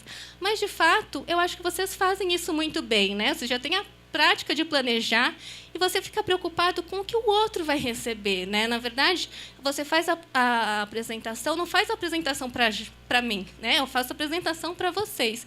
Eu acho que tudo isso envolve a organização, as estratégias, a análise, fazer o script, o envolvimento dos recursos, como que vai ser essa interação. E eu acho que isso vocês fazem o tempo todo. A gente faz não só para a sala de aula, mas para uma reunião, para um encontro. Você se planeja. E, às vezes, inconscientemente mesmo, né? Então, no EAD, isso, de fato, está lá, apresentado em infográficos, né? Então, hoje, se a gente fizer uma busca na internet, a gente recebe uma enxurrada de informações que tem um monte de tipo de planejamentos. Então, eu acho que isso é o essencial para você tentar planejar e entender um pouquinho como esses alunos aprendem. Preciso da minha cola.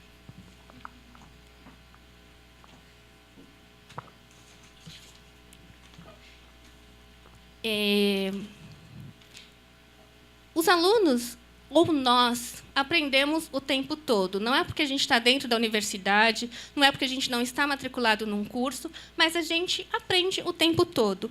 E aí, a gente sabe que tem alguns tipos de alunos que aprendem mais. Aí, os alunos visuais, os alunos auditivos, os alunos sinestésicos. Está na cara que eu sou meio visual, né? Então, eu adoro uma imagem. Alguns são mais auditivos, ou seja, aqueles que gostam de prestar atenção, fazem milhões de anotações, são todos sistemáticos. E outros que gostam de colocar a mão na massa, né? Os sinestésicos que vão lá e querem, de fato, fazer o negócio funcionar e aprender. Eu não sou pedagoga, mas as pedagogas sabem que tem aquela pirâmide que fala, né, como que as pessoas absorvem melhor o conteúdo, e muitas vezes há uma grande leva que fala que é fazendo. Então, eu não vou me aprender, né, nas teorias da aprendizagem, mas só para vocês, de fato, quando forem pensar nos conteúdos que vocês estão fazendo, identificarem. Os alunos aprendem lendo. Eles aprendem, a gente aprende lendo. Os estudos mais recentes dizem que, com a questão dos smartphones, dos tablets, muita gente tem lido mais. Se bem ou mal, tem lido mais, né? Então, a gente tem mais acesso à informação. E quando você for preparar o material disponível para o professor, a leitura, quais são os pontos importantes que vocês têm que notar? A questão de respeitar os direitos autorais, cuidado com plágio e pirataria, trabalhar com os textos dialógicos, ter objetividade, relacionar teoria à prática, manter a sua identidade, formatação e diagramação, eu acho que isso também é super importante, e sempre manter o texto de forma que ele motive e promova a reflexão. Isso aqui não está num processo bonitinho, como a Nívia mostrou, mas, de fato, isso está no cerne do processo de elaboração de qualquer conteúdo, né? Então, se vocês forem relacionar e pensar o que, de fato, precisa conter nesse texto, esses são pontos importantes. E isso independe, pode ser nos artigos, nas apostilas impressas ou eletrônicas, nos tutoriais, nas apresentações que vocês realizam, nos infográficos que vocês elaboram, livros que publicam, ou até mesmo em textos de blogs. Então, tudo isso, todo o material que vocês produzem, precisam ter esse tipo de preocupação. Os alunos aprendem ouvindo. E como que você pode, de fato, estimular isso? Também respeitando a questão dos direitos autorais, plágio. Então, muita gente, eu vejo que montam os podcasts, mas pegam as músicas dos cantores famosos e colocam no fundo. Todo esse cuidado é super importante a gente ter. A linguagem clara, a fala amigável, carisma, objetividade, um conteúdo de impacto, a sua identidade, a qualidade daquele podcast. Você tem que envolver a motivação, promover a reflexão e fidelizar quem te escuta. Então, quem escutar o material que vocês produzirem, ele vai querer escutar o próximo e o próximo. Então, quando vocês forem planejar fazer qualquer podcast, e podem ser de conteúdos específicos, lá na universidade a gente utilizou podcasts para chamar os alunos a participarem do fórum de discussão. Então, o professor mandava umas mensagens subliminares que iam estimulando ele. A gente mandava por e-mail para os alunos. Então, o aluno ficava curioso, clicava lá e participava do fórum. Podem ser entrevistas, depoimentos, cases, notícias. Eu nunca poderia gravar um podcast, porque essa minha voz de 5 anos de idade aqui não ia convencer muita gente. Mas eu acredito que muitos professores têm voz de locutor, né? Então, eles podem, de fato, potencializar isso. Muita gente aprende assistindo, e a gente vê a quantidade maior de pessoas fidelizadas a essas séries. Então, quando você entra numa roda de discussão, um fala, você está assistindo série X, a série Y, a série não sei o quê. Ficam trocando isso. Por quê?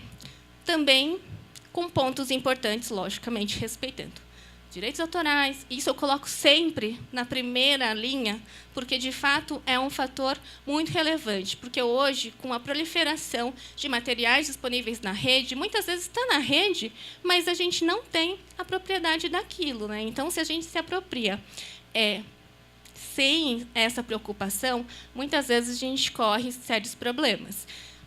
Quando você for gravar uma videoaula, se preocupar com roteiro, linguagem clara, fala amigável, carisma, objetividade, a dinâmica. Então, você não pode fazer um vídeo de 1 hora, numa vozinha bem pausadinha, e ficar sempre naquele ritmo, né?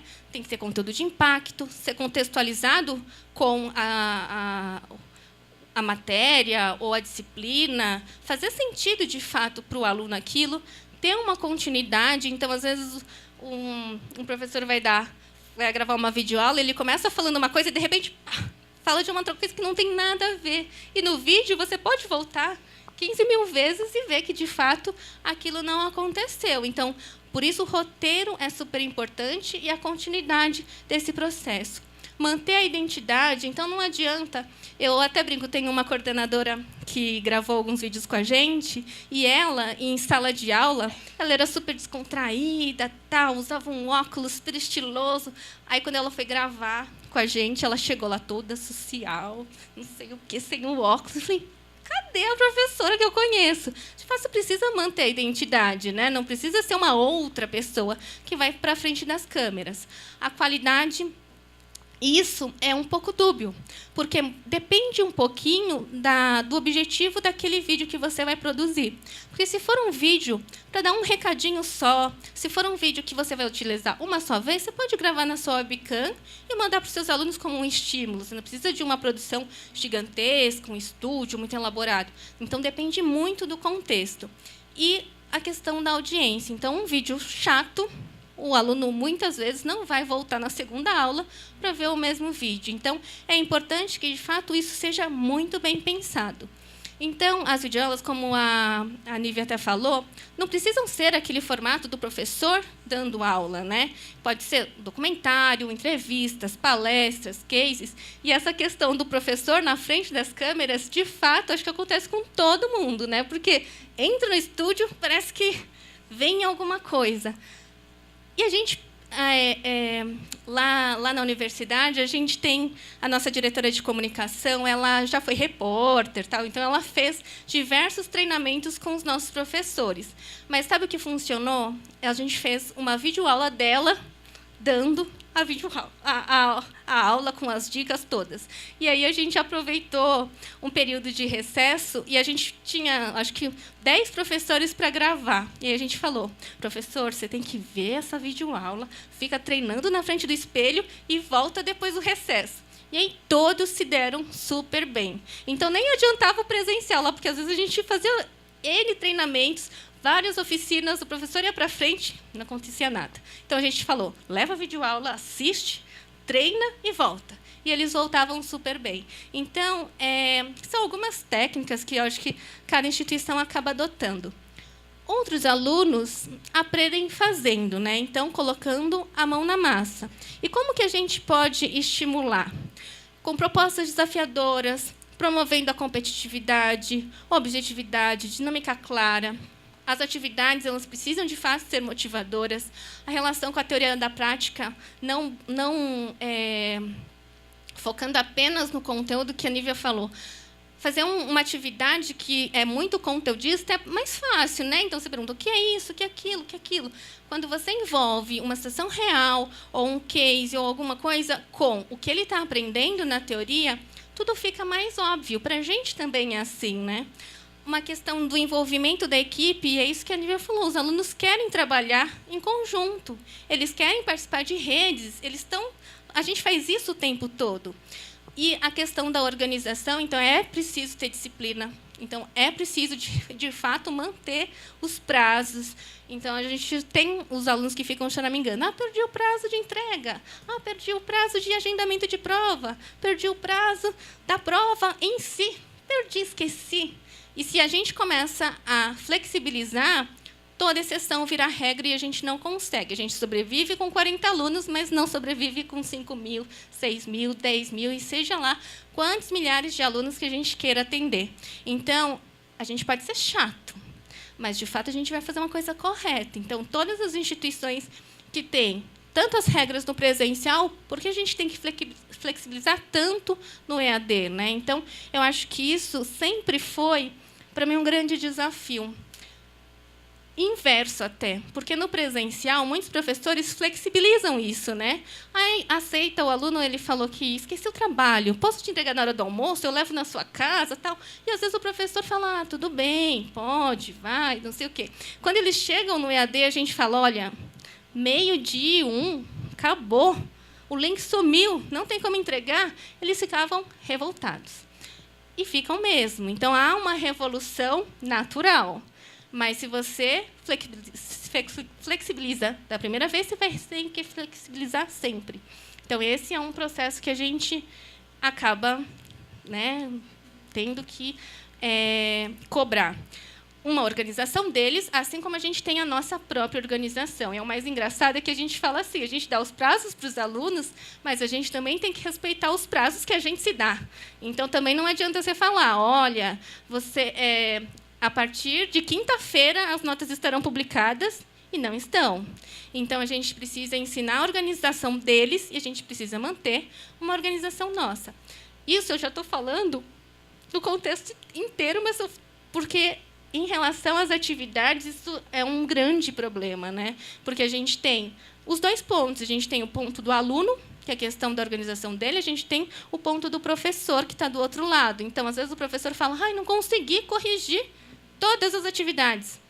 Ele tem que se planejar para corrigir. Então, esse processo, esse link é muito importante. E a questão da gestão. E eu falo de gestão porque é a organização de todos os sentidos, para qualquer tipo de atividade, qualquer tipo de proposta, a gente precisa ter dimensão. E quando eu falo jogos de empresas, games contextualizados, estudo de casos, projetos, problemas, tudo isso vocês já fazem em sala de aula presencial, vocês já propõem certas atividades. Aí eu fico impressionada como os professores vêm para o EAD e, de repente, eles só sabem fazer um tipo de atividade. Então, a grande motivação que a gente passa para os professores é pensar diferente, como aquela atividade que ele está propondo no presencial e que dá super certo, pode ter um bom resultado também no EAD. Algumas coisas podem até ser potencializadas, alguns recursos podem até ajudar no presencial, e muitas vezes isso acontece, que eles gostam tanto da organização que a gente tem, que eles acabam migrando para o presencial algum tipo de metodologia. E aí cabe, eu acho que a cada professor, cada instituição, repensar e pensar em quais são os recursos e quais os conteúdos e como que a gente vai fazer para, de fato, entregar um conteúdo de qualidade para esse aluno. Então, eu sempre incentivo que tenham vídeos, tenham processos de interação, que tenham conteúdos bem elaborados, que tenham podcasts. A gente tem um leque de oportunidades, mas a gente também identifica que cada um deles é adequado para um tipo de situação, né? Então, cada coisa demanda um tipo de recurso. E, hoje, se a gente for pensar, o ensino formal dentro das universidades e o ensino não formal, que estão nas startups, que estão na biblioteca, nos teatros, por que as pessoas vão atrás de estudar? Então, se você passear numa livraria Cultura, por exemplo, num sábado à tarde, a gente vê a quantidade de gente sentada, lendo, discutindo, rodinhas de pessoas conversando, e muitas vezes por temas profundos mesmo, né? Que a gente, às vezes, fala, nossa, mas isso acontece, e acontece. E tudo isso gira em torno de conteúdos, né? Sejam eles feitos exclusivamente para o meio acadêmico, ou seja disponível na internet, nas redes, nos diversos espaços que a gente tem. E o que é importante? A gente ouvir. Então, sejam eles dentro das instituições ou fora, a gente precisa ver como o mercado está se comportando, ver como que os alunos estão se comportando e, muitas vezes, ver o que eles estão, de fato, se engajando mais. Porque a gente consegue ter ideias muito interessantes vislumbrando como funciona isso nos outros mercados, né? Por que as pessoas, de fato, gravam... Eu brinco, porque eu sou da área de comunicação, então sempre puxo a sardinha perto da comunicação, que eu falo assim, por que as pessoas gravam os comerciais de TV? Né? Que é uma mensagem rápida, vai lá, papum, e a gente não consegue que ele grave, sei lá, uma teoria, né? Às vezes porque a gente não fala do jeito que ele, de fato, consegue assimilar. E a gente precisa ter uma organização, porque eu brinco que eu passei por um ano saindo da caixa, porque desde março do ano passado eu sou consultora no Veduca, que é uma startup de educação focada em videoaulas, mas com foco no ensino superior. E quando eu entrei lá, eu falei, gente, eu sou muito quadradinha, porque eu passei 20 anos na universidade, que tem 15 mil recursos para seguir, legislação para seguir, e é tudo ali. Então, pode, não pode, assim não pode.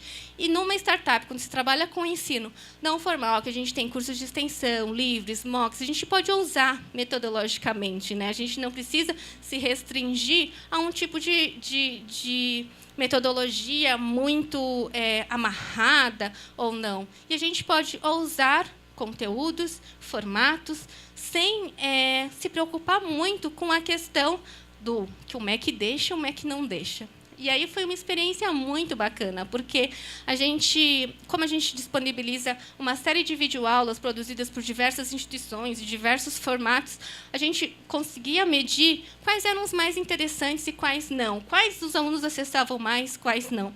E, a partir do momento que a gente começou a desenvolver os conteúdos próprios lá do Veduca com os parceiros, a gente começou a explorar, de fato, essas linguagens. E isso acontece muito rápido em startups. Isso eu falo do mercado de educação, que realmente precisa correr, tanto para acompanhar a evolução dos conteúdos dos mercados competitivos, quanto dos mercados corporativos. E eu brinco muito, porque eu tenho muito ciúme das empresas também, porque eles têm uma verba de treinamento muito maior que a gente tem, às vezes, na nossa área de AD, investem em plataforma como nunca. Então, eles têm todos aqueles controles de desempenho, de aprendizagem, de competência, daquilo outro, e, às vezes, a gente fica, né, maquinando. Então, esse sair da caixa, eles vislumbrar como o processo de educação, o processo de ensino tem acontecido, como a gente aprende assistindo TV, como a gente aprende assistindo rádio, ou ouvindo rádio, como a gente aprende lendo revistas, assistindo depoimentos, tudo isso a gente precisa, de fato, trazer um pouquinho para o nosso contexto, né? E a preocupação que hoje a sala de aula não está só dentro desta sala, ou naquele momento que você está com o aluno. Ele está acessando o seu conteúdo de onde ele tiver. Então, você disponibilizou na rede, vocês têm o Moodle aqui, mesmo com antes da oferta do 100% EAD, os professores já utilizam como apoio ao presencial. Todo recurso que você coloca lá, disponibiliza para o aluno, ele acessa em todo lugar. Então, o compromisso que você tem com ele é muito grande, né, com você e o conteúdo.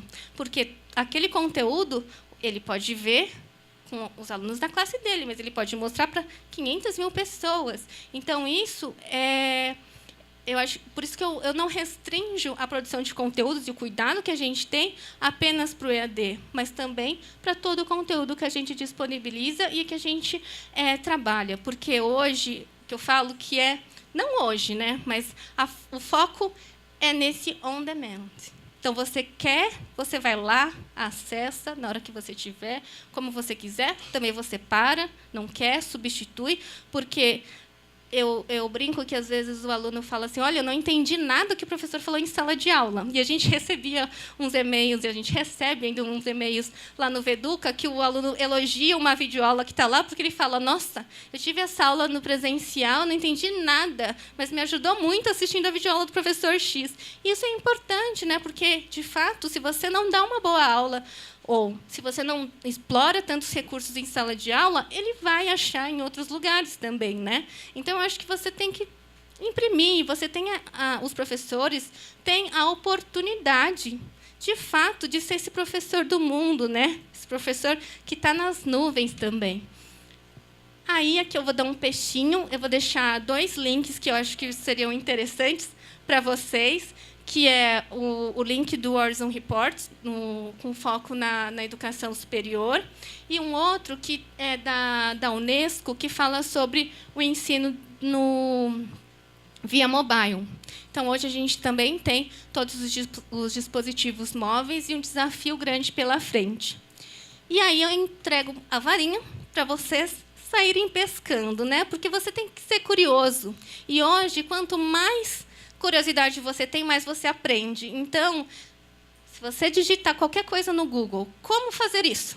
Não, como fazer videoaulas interessantes? Como fazer podcasts? Como eu organizo a minha aula? Como fazer isso? Você acha? É lógico, você tem que ter um filtro. E nós, como profissionais, professores, a gente tem um filtro muito mais acelerado que, né, às vezes, os nossos alunos que pegam o primeiro link lá do Google, copiam e colam e entregam no trabalho.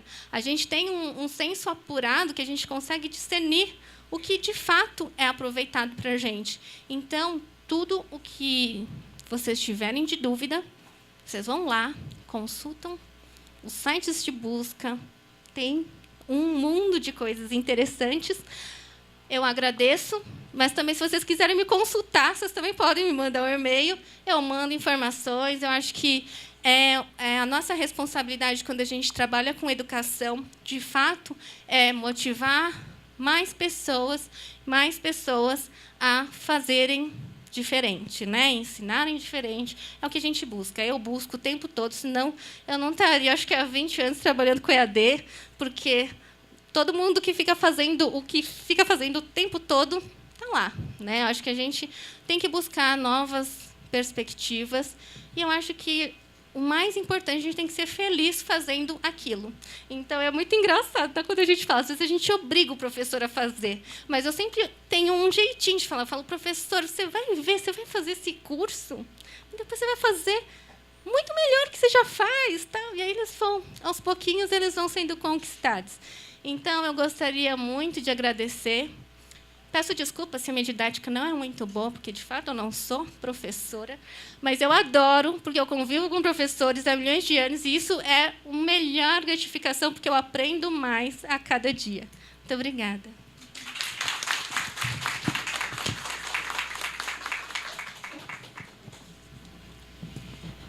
Obrigada, Fernanda. Obrigada, Nívia. Acho que foi bastante enriquecedor. Para mim, especialmente, porque eu consegui aprender conhecendo os processos que vocês seguem, né? Eu gostaria de iniciar esse momento aqui de reflexão, né, para a gente finalizar nossa mesa, contando um breve caso que aconteceu comigo, que me fez repensar o meu papel de professor. Eu estava dando aula no presencial, explicando lá meu conteúdo. Então, de repente, uma aluna levanta a mão, eu estou pensando que ela vai perguntar alguma coisa referente à matéria. Ela vira para mim e pergunta: professora, por que eu tenho que ficar aqui assistindo a sua aula se tudo isso que você está falando tem na internet? Eu, sinceramente, eu não tinha ali uma resposta para dar para ela, eu fiquei meio assustada com a pergunta. Mas, até hoje, cada vez que eu lembro isso que ela me falou, eu vejo que um conteúdo é mais um conteúdo. Aquilo que o professor está escrevendo é simplesmente mais um conteúdo. E isso me leva a crer que a forma de distribuição desse conteúdo, a forma como ele vai ser utilizado, é que é o importante. Então, eu gostaria de saber de vocês, em relação a isso, como que vocês pensam a respeito de conteúdo e a forma de distribuição. Acho que está usando esse microfone.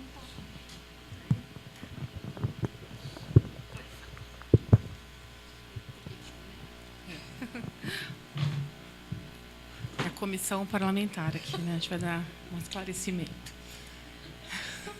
Então, Solange, essa sua fala é uma coisa que também tem feito a gente pensar. O ano passado, eu participei do Educa Berlim, de um congresso de educação em Berlim, e eu voltei de lá com uma visão totalmente diferente do que a gente tem feito hoje aqui no Brasil, especialmente lá no Senac.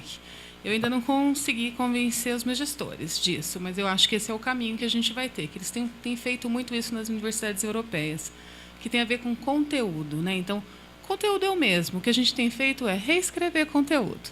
Então, se hoje eu peço para ler o livro do Pearson, ou se eu peço para Solange reescrever a partir do livro do Pearson, eu estou duplicando um trabalho grande que eu poderia estar pedindo para ela fazer uma atividade, pensar um case, pensar uma proposta de intervenção a partir desse conteúdo que faça o aluno aplicar, né? Então, a minha proposta para o Senac foi de vamos pensar o conteúdo, vamos comprar da Pearson os livros e vamos usar o professor não mais para ser autor, vamos pensar a proposta desse autor, desse tutor, com atividades do que é ser professor, né? De pensar atividades de intervenção a partir desse conteúdo. Eu tenho um conteúdo que está posto, que está na internet, que está nos livros, que está em qualquer meio que a gente acessa facilmente, mas o que eu faço com ele? Como é que esse conteúdo pode ser aplicado na minha vida em N situações? Eu acho que nosso pulo do gato, para dar essa modificação na educação, e na educação à distância, na educação presencial, é fazer o aluno perceber que o conteúdo muda a vida da gente quando a gente consegue mobilizar para uma ação, né? Para que eu aprendo matemática financeira? Para fazer a prova. Mas e onde que eu vou usar? Né? Se eu virar um administrador, eu vou usar. Mas em que situação? Ninguém pensa que, se for comprar um carro, uma casa, um futuro, vai precisar dessa informação. Então, é pensar onde é que esses conceitos podem ser aplicados. Ali, imediatamente, naquela situação do aluno enquanto estudante. Então, vamos aplicar aqui. Na sua realidade, você faz o quê da sua vida? Você é um menino de 20 anos, você quer fazer o quê? Comprar um carro? Vamos fazer aqui numa prática. Se projeta para frente. Daqui 30 anos, daqui 20 anos, onde você vai estar? Você vai estar gerenciando uma área, onde você usa isso?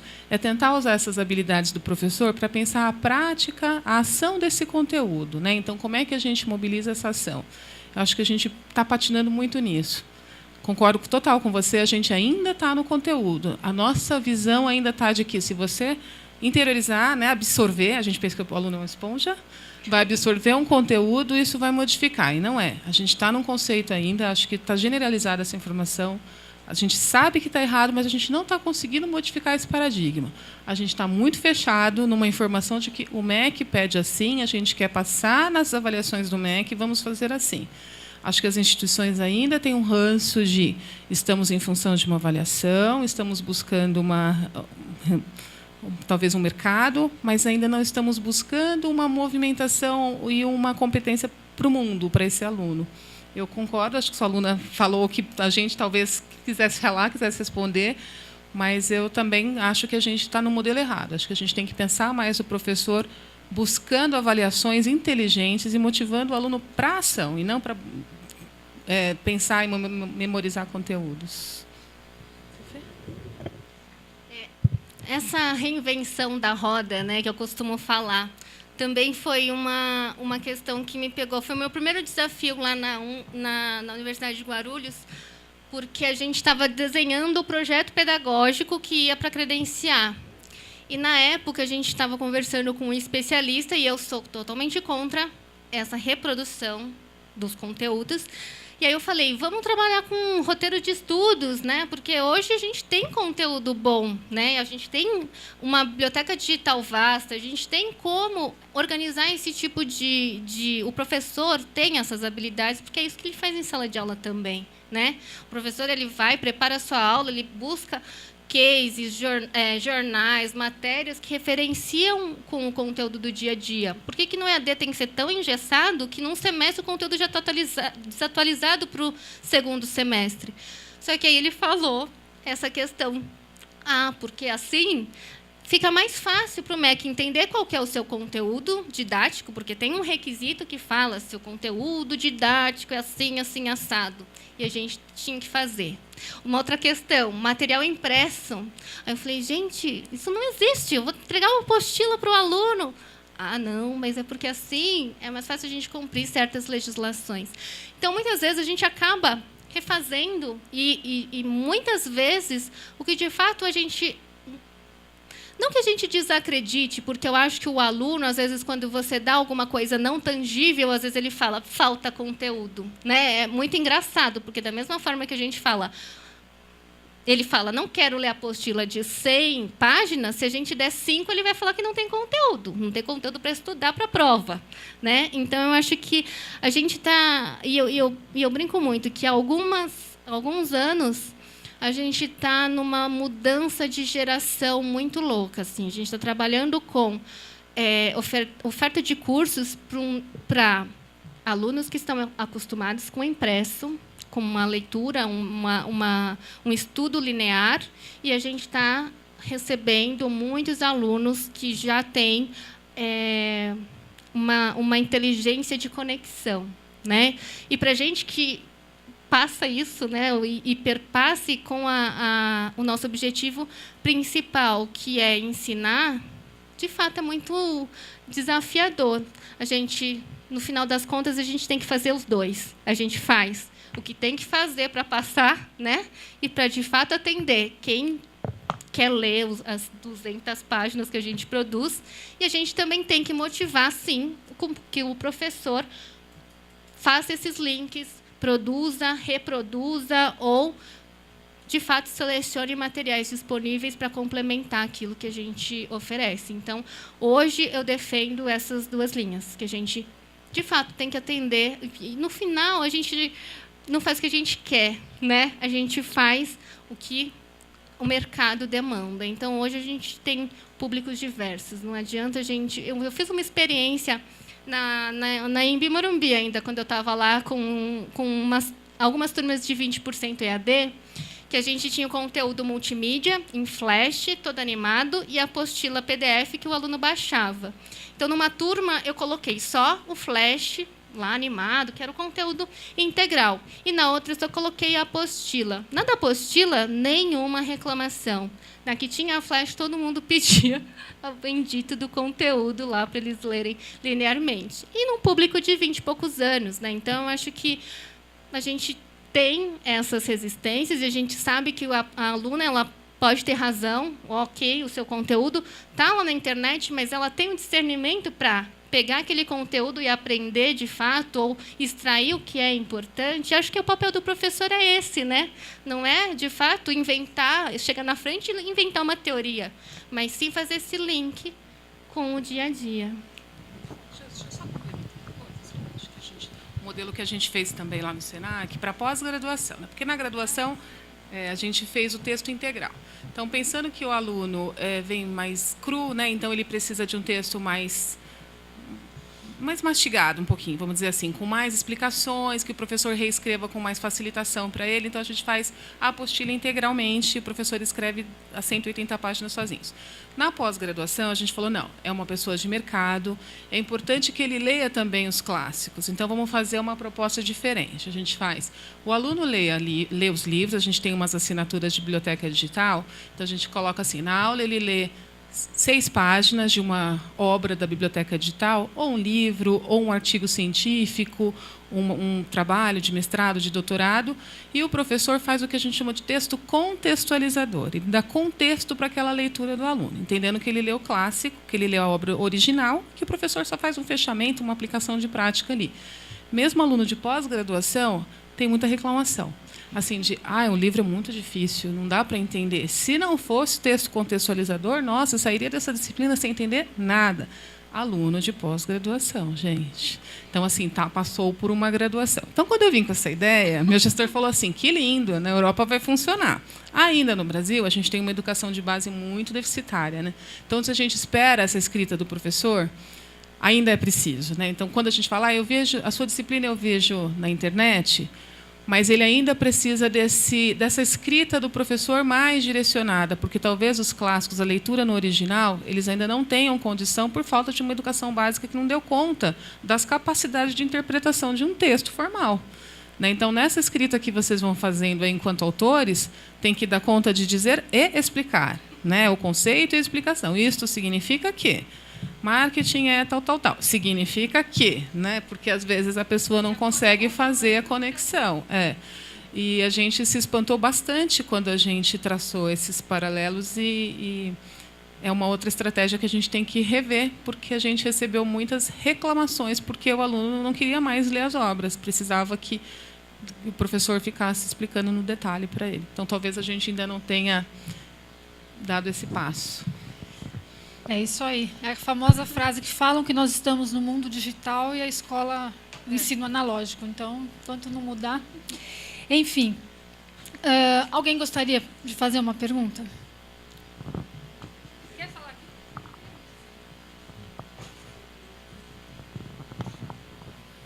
aqui? Eu queria fazer 2 perguntas, na realidade. Uma, você falou a nível, né? Porém, em quantidade de profissionais que trabalham com você, se não me engano, é 60. Isso. E na UNG? Ou não pode? Ou não pode? Como a gente está na fase do credenciamento, a gente ainda não está com 100% EAD, a nossa equipe também tem igualzinho de vocês, 11 pessoas atendendo modestamente a universidade. E esses 20 mil alunos, de fato, a gente divide a nossa equipe entre equipe pedagógica, de atendimento, porque a gente faz o atendimento aos nossos alunos, a equipe de criação, e a gente tem uma interface com o TI. Então, eu tenho 3 coordenações sobre a minha gestão, que é a coordenação pedagógica, responsável pelos professores e alunos, as capacitações e o acompanhamento durante o semestre. A gente tem um coordenador que é responsável pela parte de produção e a gestão do LMS, e aí tem uma equipe de produção, tem um DI, tem alguns designers e estagiários. E eu tenho uma coordenação de polos, né, porque a logística de implantação de polos é bem complexa. Então, a gente tem essa coordenação sob a minha responsabilidade. Mas, com 100% EAD vindo, um dia eu terei 60 funcionários, quem sabe. Obrigado. Outra pergunta é a seguinte. O feedback dos alunos é muito importante. Vocês têm algum mecanismo de Big Data, de analytics, que analisa a Twitter, analisa a Facebook para obter essas informações? Como que é seu nome, professor? Takato, obrigada. No Senac, a gente tem 2 meios de levantamento. Uma é a própria avaliação institucional, que é o meio oficial que vem essas informações, e que aí ela vem com um pouco de viés, porque o aluno dá uma filtrada. Ele sempre vem naquela nota de 0 a 5, o 3, aí dá alguma informação, mas vem muito enviesada. os itens que a gente pega a maior concentração são nos fóruns que eles falam com os professores, né? Então, a gente tem um acordo com as coordenações dos cursos para que toda a comunicação que o aluno faça de crítica, de elogio, de sugestão, que eles façam isso em planilha, Excel. A gente não tem um mecanismo de analytics automatizado para isso. E existe no Senac uma área que faz essas leituras de Facebook, de Reclame Aqui, dessas situações, e que nos passam algumas informações. Mas isso também vem com muito pouca frequência. Então, os nossos dados mais fiéis são, de fato, os que os coordenadores do curso levantam, porque eles acabam fazendo, inclusive, um filtro. Quando vem uma crítica muito pesada ou alguma situação, eles fazem o contato de volta com o aluno e falam: mas por que você está tratando assim, né? Qual foi, de fato, a sua reclamação? Às vezes, o aluno não conseguiu fazer porque não teve tempo, tal, e reclama indevidamente, põe uma situação. Então, os coordenadores têm ajudado muito nessas indicações para a gente de avaliação. Vem vindo muito real esses itens. Aí, a nossa equipe também, acho que vale até para a Fernanda não ficar muito chateada. A gente tem 60 pessoas, porque a gente precisou crescer muito rápido em função da estratégia que o Senac realizou, né, em função aí do Senac Nacional, de ofertar 12 mais 28, 40 cursos em menos de 2 anos. Então, a gente precisava fazer 120 disciplinas num semestre, a gente fez a conta ao contrário, falou: não, a gente, para fazer uma disciplina, precisamos assim, assim, a gente fez as contas ao contrário. Então, cada designer educacional no semestre faz 6 disciplinas, né, uma por mês. Então, assim, é pesado a quantidade de trabalho que eles fazem também. Provavelmente, a gente vai decrescendo esse número à medida que o portfólio vai se estabilizando, né? Então, provável que a gente não mantenha, a menos que tenham outras funções dentro da equipe, mas, como produção, esse número tende a diminuir. A gente saiu com largada porque foi uma estratégia do negócio sair com um portfólio gigante de partida. Mas, a rigor, não era esse número que a gente tinha, não. A gente tinha também 16 pessoas na equipe e crescemos muito rápido. Foi até difícil fazer essa contratação. É um mercado difícil de achar bons profissionais preparados e disponíveis no mercado. E hoje a gente tem um grupo bacana. Esperamos aí que mantenhamos. Obrigada. Mais alguém gostaria de fazer alguma colocação, alguma pergunta?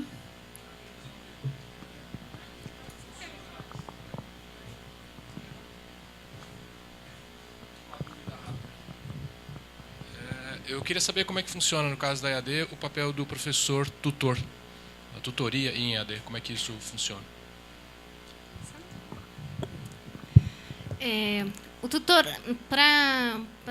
tanto na Embi Morumbi, na gestão que eu participei, quanto agora na UNG, o papel do professor tutor ele é essencial, porque ele é o elo da disciplina com o aluno. Então, os professores lá na universidade, a gente tem 3 categorias. Uma, que é o professor autor, né? Então, ele é contratado para isso, recebe pela produção do conteúdo e recebe todas as orientações. A gente tem um professor responsável da disciplina. Então, às vezes, por exemplo, numa disciplina leitura e produção de texto, que é uma disciplina dos 20% EAD, que, em média, eu tenho de 3 a 5 mil alunos por semestre. Eu tenho uma leva de tutores trabalhando, eu preciso ter um professor responsável pela disciplina. E esse professor responsável, na verdade, ele é responsável pedagógico por ela. Então, se precisa atualizar conteúdo, revisar atividades, formular propostas e motivar tanto os professores, identificando os tutores que estão interagindo corretamente ou não. Então, ele tem aquele grupo, né, que fica sob a supervisão dele. E os tutores, que são os professores que estão ali no dia a dia com o aluno.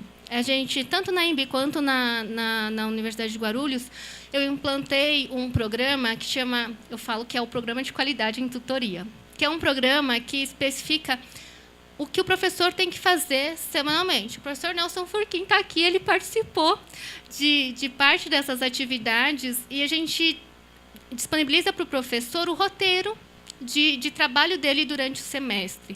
E esse roteiro nos dá um norte em relação aos feedbacks que a gente precisa fazer de construção do movimento de tutoria linearmente. Então, o professor ele não pode interagir muito mais do que um outro que não dar um retorno. Então, ele dá um embasamento. Quando você está instaurando o EAD numa instituição, de fato, é muito importante que o professor saiba claramente qual que é o papel dele, né? E como que ele tem que se portar em determinadas situações. E cada um tem uma habilidade diferente. Por meio desse programa, a gente consegue quase que capacitar individualmente cada professor, porque a gente vai lá bem no ponto que ele precisa desenvolver mais, que a gente identifica lá nos nossos relatórios, e consegue, de fato, chamar o professor e acertar aqueles movimentos antes do semestre terminar.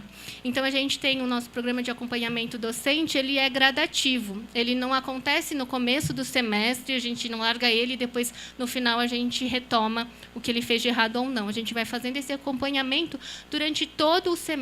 Então, é um trabalho muito complexo, porque é basicamente manual e qualitativo. Então, a gente tem a nossa auxiliar pedagógica, ela entra no ambiente, faz um filtro, verifica aqueles professores que a gente dá retorno de um prazo de 48 horas de retorno para o aluno. Então, quando ultrapassa isso, a menina pega, liga e anota lá no relatorinho dele. Então, a gente faz esse controle muito próximo, e para os professores é um alívio, porque ele sabe exatamente o que ele tem que fazer. E a gente brinca que os professores que entram naquela rotininha, ele faz tudo certinho, não sobrecarrega, porque ele consegue se programar e ele sabe as semanas que tem mais demanda e as que não tem.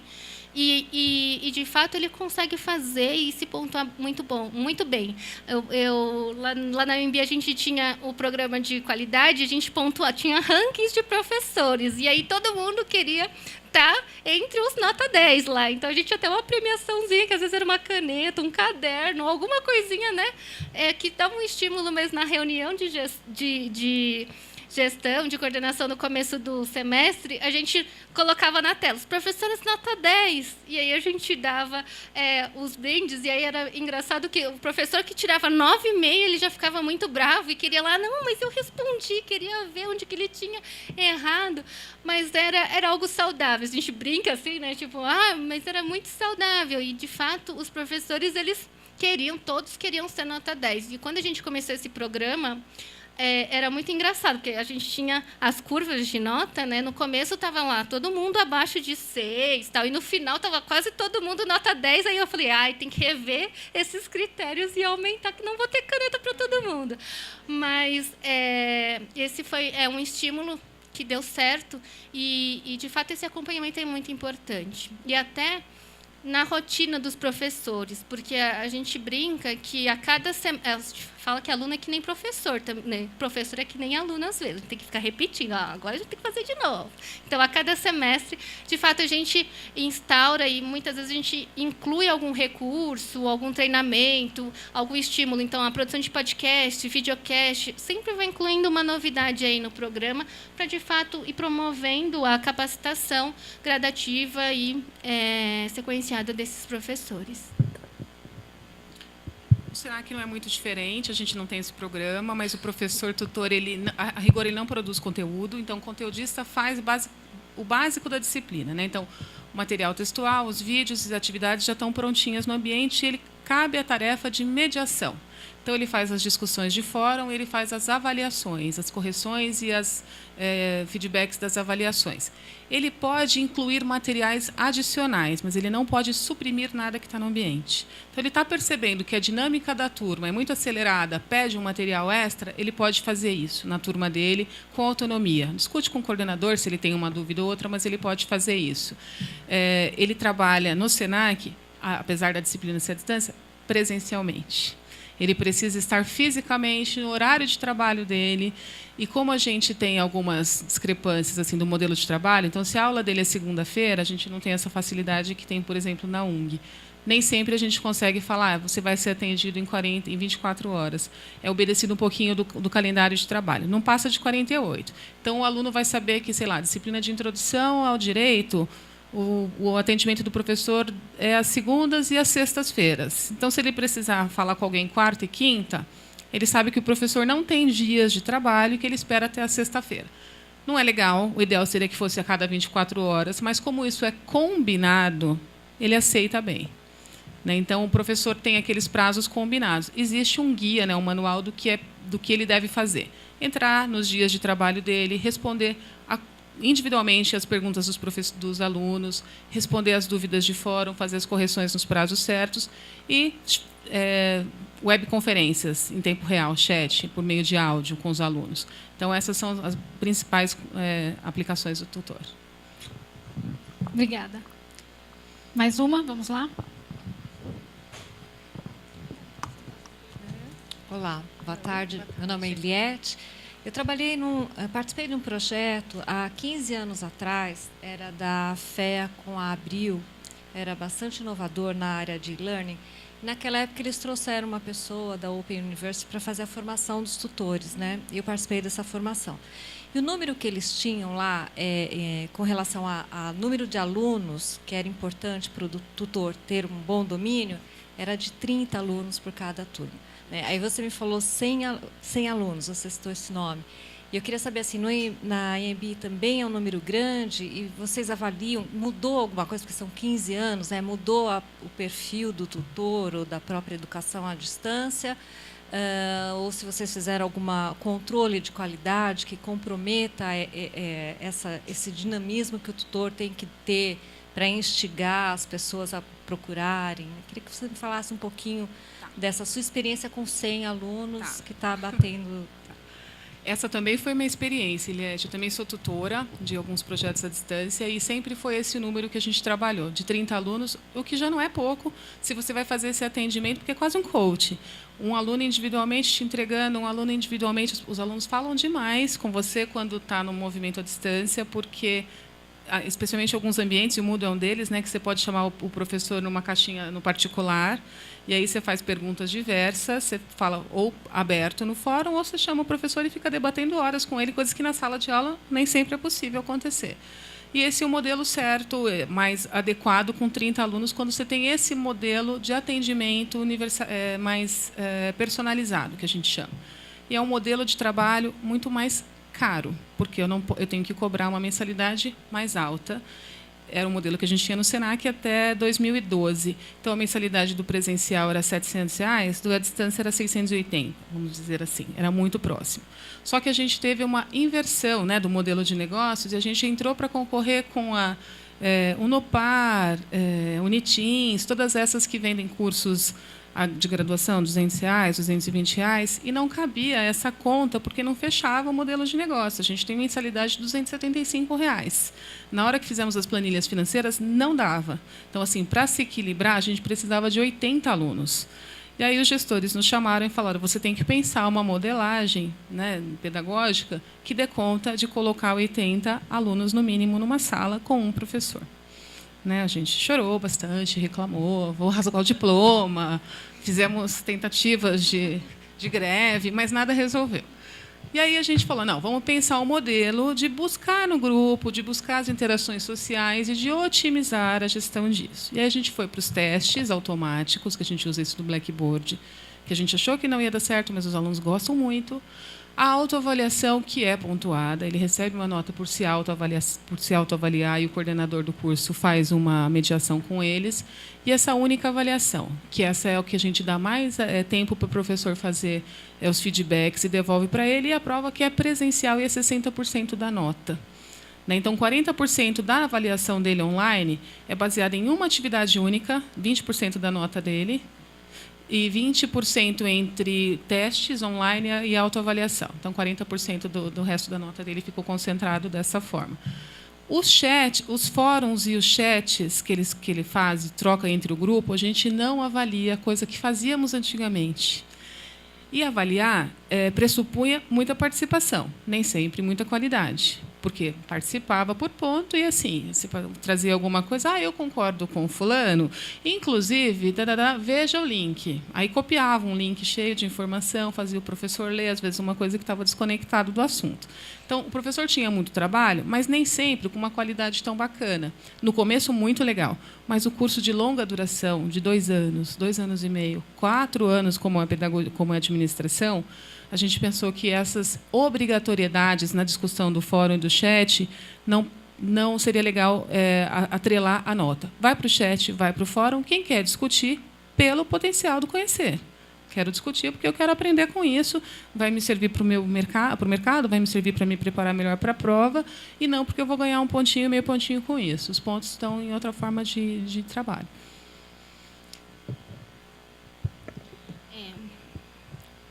Lá na Universidade de Guarulhos, a gente tem, nos 20%, uma média de 150 alunos por tutor. 150. Mas é um desafio. E lá na IMB, eu acho que em 2006, nossa, faz tempo, a gente tinha 40 alunos por turma, e a gente tinha, basicamente, eu acho que as atividades eram por meio de fóruns semanais. Então, o professor estava lá corrigindo as atividades contextualizadas semanalmente e conseguiam fazer. Mas, de fato, o que a Nívia falou, eu acho que para você sobreviver hoje no mercado de AD, você tem duas oportunidades. Ou você quer ter muitos alunos, ou você quer ter uma oferta de nicho. Quando você tem uma oferta de nicho, é mais tranquilo, porque você pode promover muita interação, debates, tal, mas você também atrai um público diferenciado. Quando você vai para o ensino de massa com mais alunos, até essa questão da interação diminui muito mesmo. Assim. Tanto que lá na universidade a gente instaurou, teve uma resistência bem forte. Até perguntei aqui para a Solange se vocês tinham 20% EAD. Porque quando eu entrei lá, os 20% EAD, eles tinham um projeto que estava no início, mas todas as atividades eram automatizadas, só tinham testes, e o professor tutor, ele só ficava lá, tipo, esperando as perguntas virem. Isso não, eu acredito que essa forma é um desperdício do professor, ficar lá para responder uma mensagem ou uma dúvida, né, durante o semestre.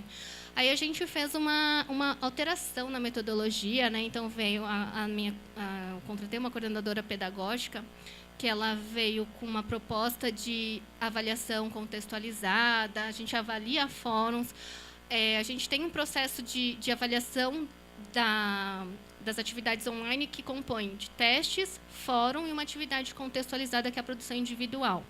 E a prova. A prova ela é gerada de um banco de questões. E, na primeira vez que a gente ofereceu isso, a gente promoveu uma rebelião, juro, uma rebelião na instituição, tanto dos professores quanto dos alunos. Uma porque os alunos, de fato, eles só estavam acostumados a preencher os testes e passar. Os professores estavam habituados só a responder umas 2 ou 3 dúvidas durante o semestre. E a gente quis fazer o quê? Com que os professores tivessem trabalho e os alunos também tivessem trabalho. E não é o trabalho pelo trabalho, né? A gente teve algumas reuniões com os professores, e aí eu perguntei para eles por que eles tinham escolhido ser professor. Né? Não era só para ele fazer um plantão. Ele não ia para a sala de aula e ficava sentado com os alunos olhando e esperando fazerem perguntas. Né? Ou então ele falava, lê um livro e eu fico aqui. Então, a gente passou a refletir um pouquinho com eles, e logo no semestre seguinte, a gente conseguiu instaurar, a gente fez um reposicionamento das notas. Isso foi super interessante, porque no primeiro foi muito audacioso também. A gente calculou assim, 0 a 10 a prova presencial, 0 a 10 fórum, 0 a 10 atividade contextualizada e 0 a 10 o questionário. Aí somava e dividia e tinha que dar a média. E a média lá é 7. Imagina o nível de reprovações que a gente teve de alunos em exame. E aí a gente conversou com a reitoria e a gente decidiu balizar essas notas. Então, hoje a gente tem uma divisão que é composta por parte das notas de 8 pontos as atividades testes e 2 pontos as atividades mais contextualizadas. E, de fato, os professores eles observaram que melhorou o nível de participação dos alunos, eles passaram a não reclamarem. Aí a gente tem um comparativo da CPA, que avalia, né, o nível de satisfação naquele semestre foi drástico. A gente tem uma queda muito grande no nível de satisfação dos alunos, mas que agora já se equilibrou, então virou um processo realmente institucional.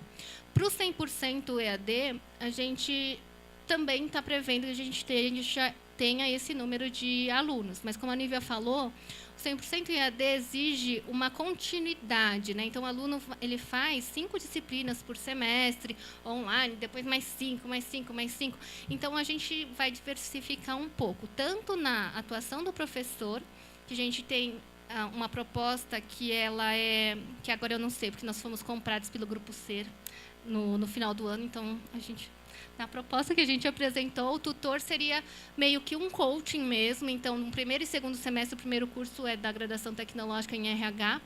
Ele seria na horizontal. Então, ele acompanharia os alunos com todas as disciplinas para diferenciar e observar o desempenho deles, tentando, de fato, estrategicamente, diminuir a evasão, né? Então, a gente consegue detectar um pouquinho antes. Aí, nos 2 primeiros semestres e nos 2 últimos semestres, a gente entraria com uma tutoria mais focada no curso. Então, com um profissional de RH. E como a gente tem um professor responsável por cada disciplina, essa conta fecharia. Então, é um outro tipo de estratégia. Mas essa é a decisão que cada instituição toma, né? E tudo adequado à metodologia. Eu acho que o importante é você saber realmente e se colocar no lugar de quem vai corrigir, né? Do professor, do aluno que vai estar do outro lado, do público que você quer atender.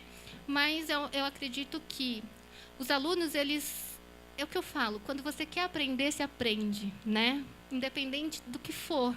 E aí eu brinquei outro dia, porque eu ainda mantenho relações de comunicação com alguns alunos que eram do 100% EAD lá da EMB.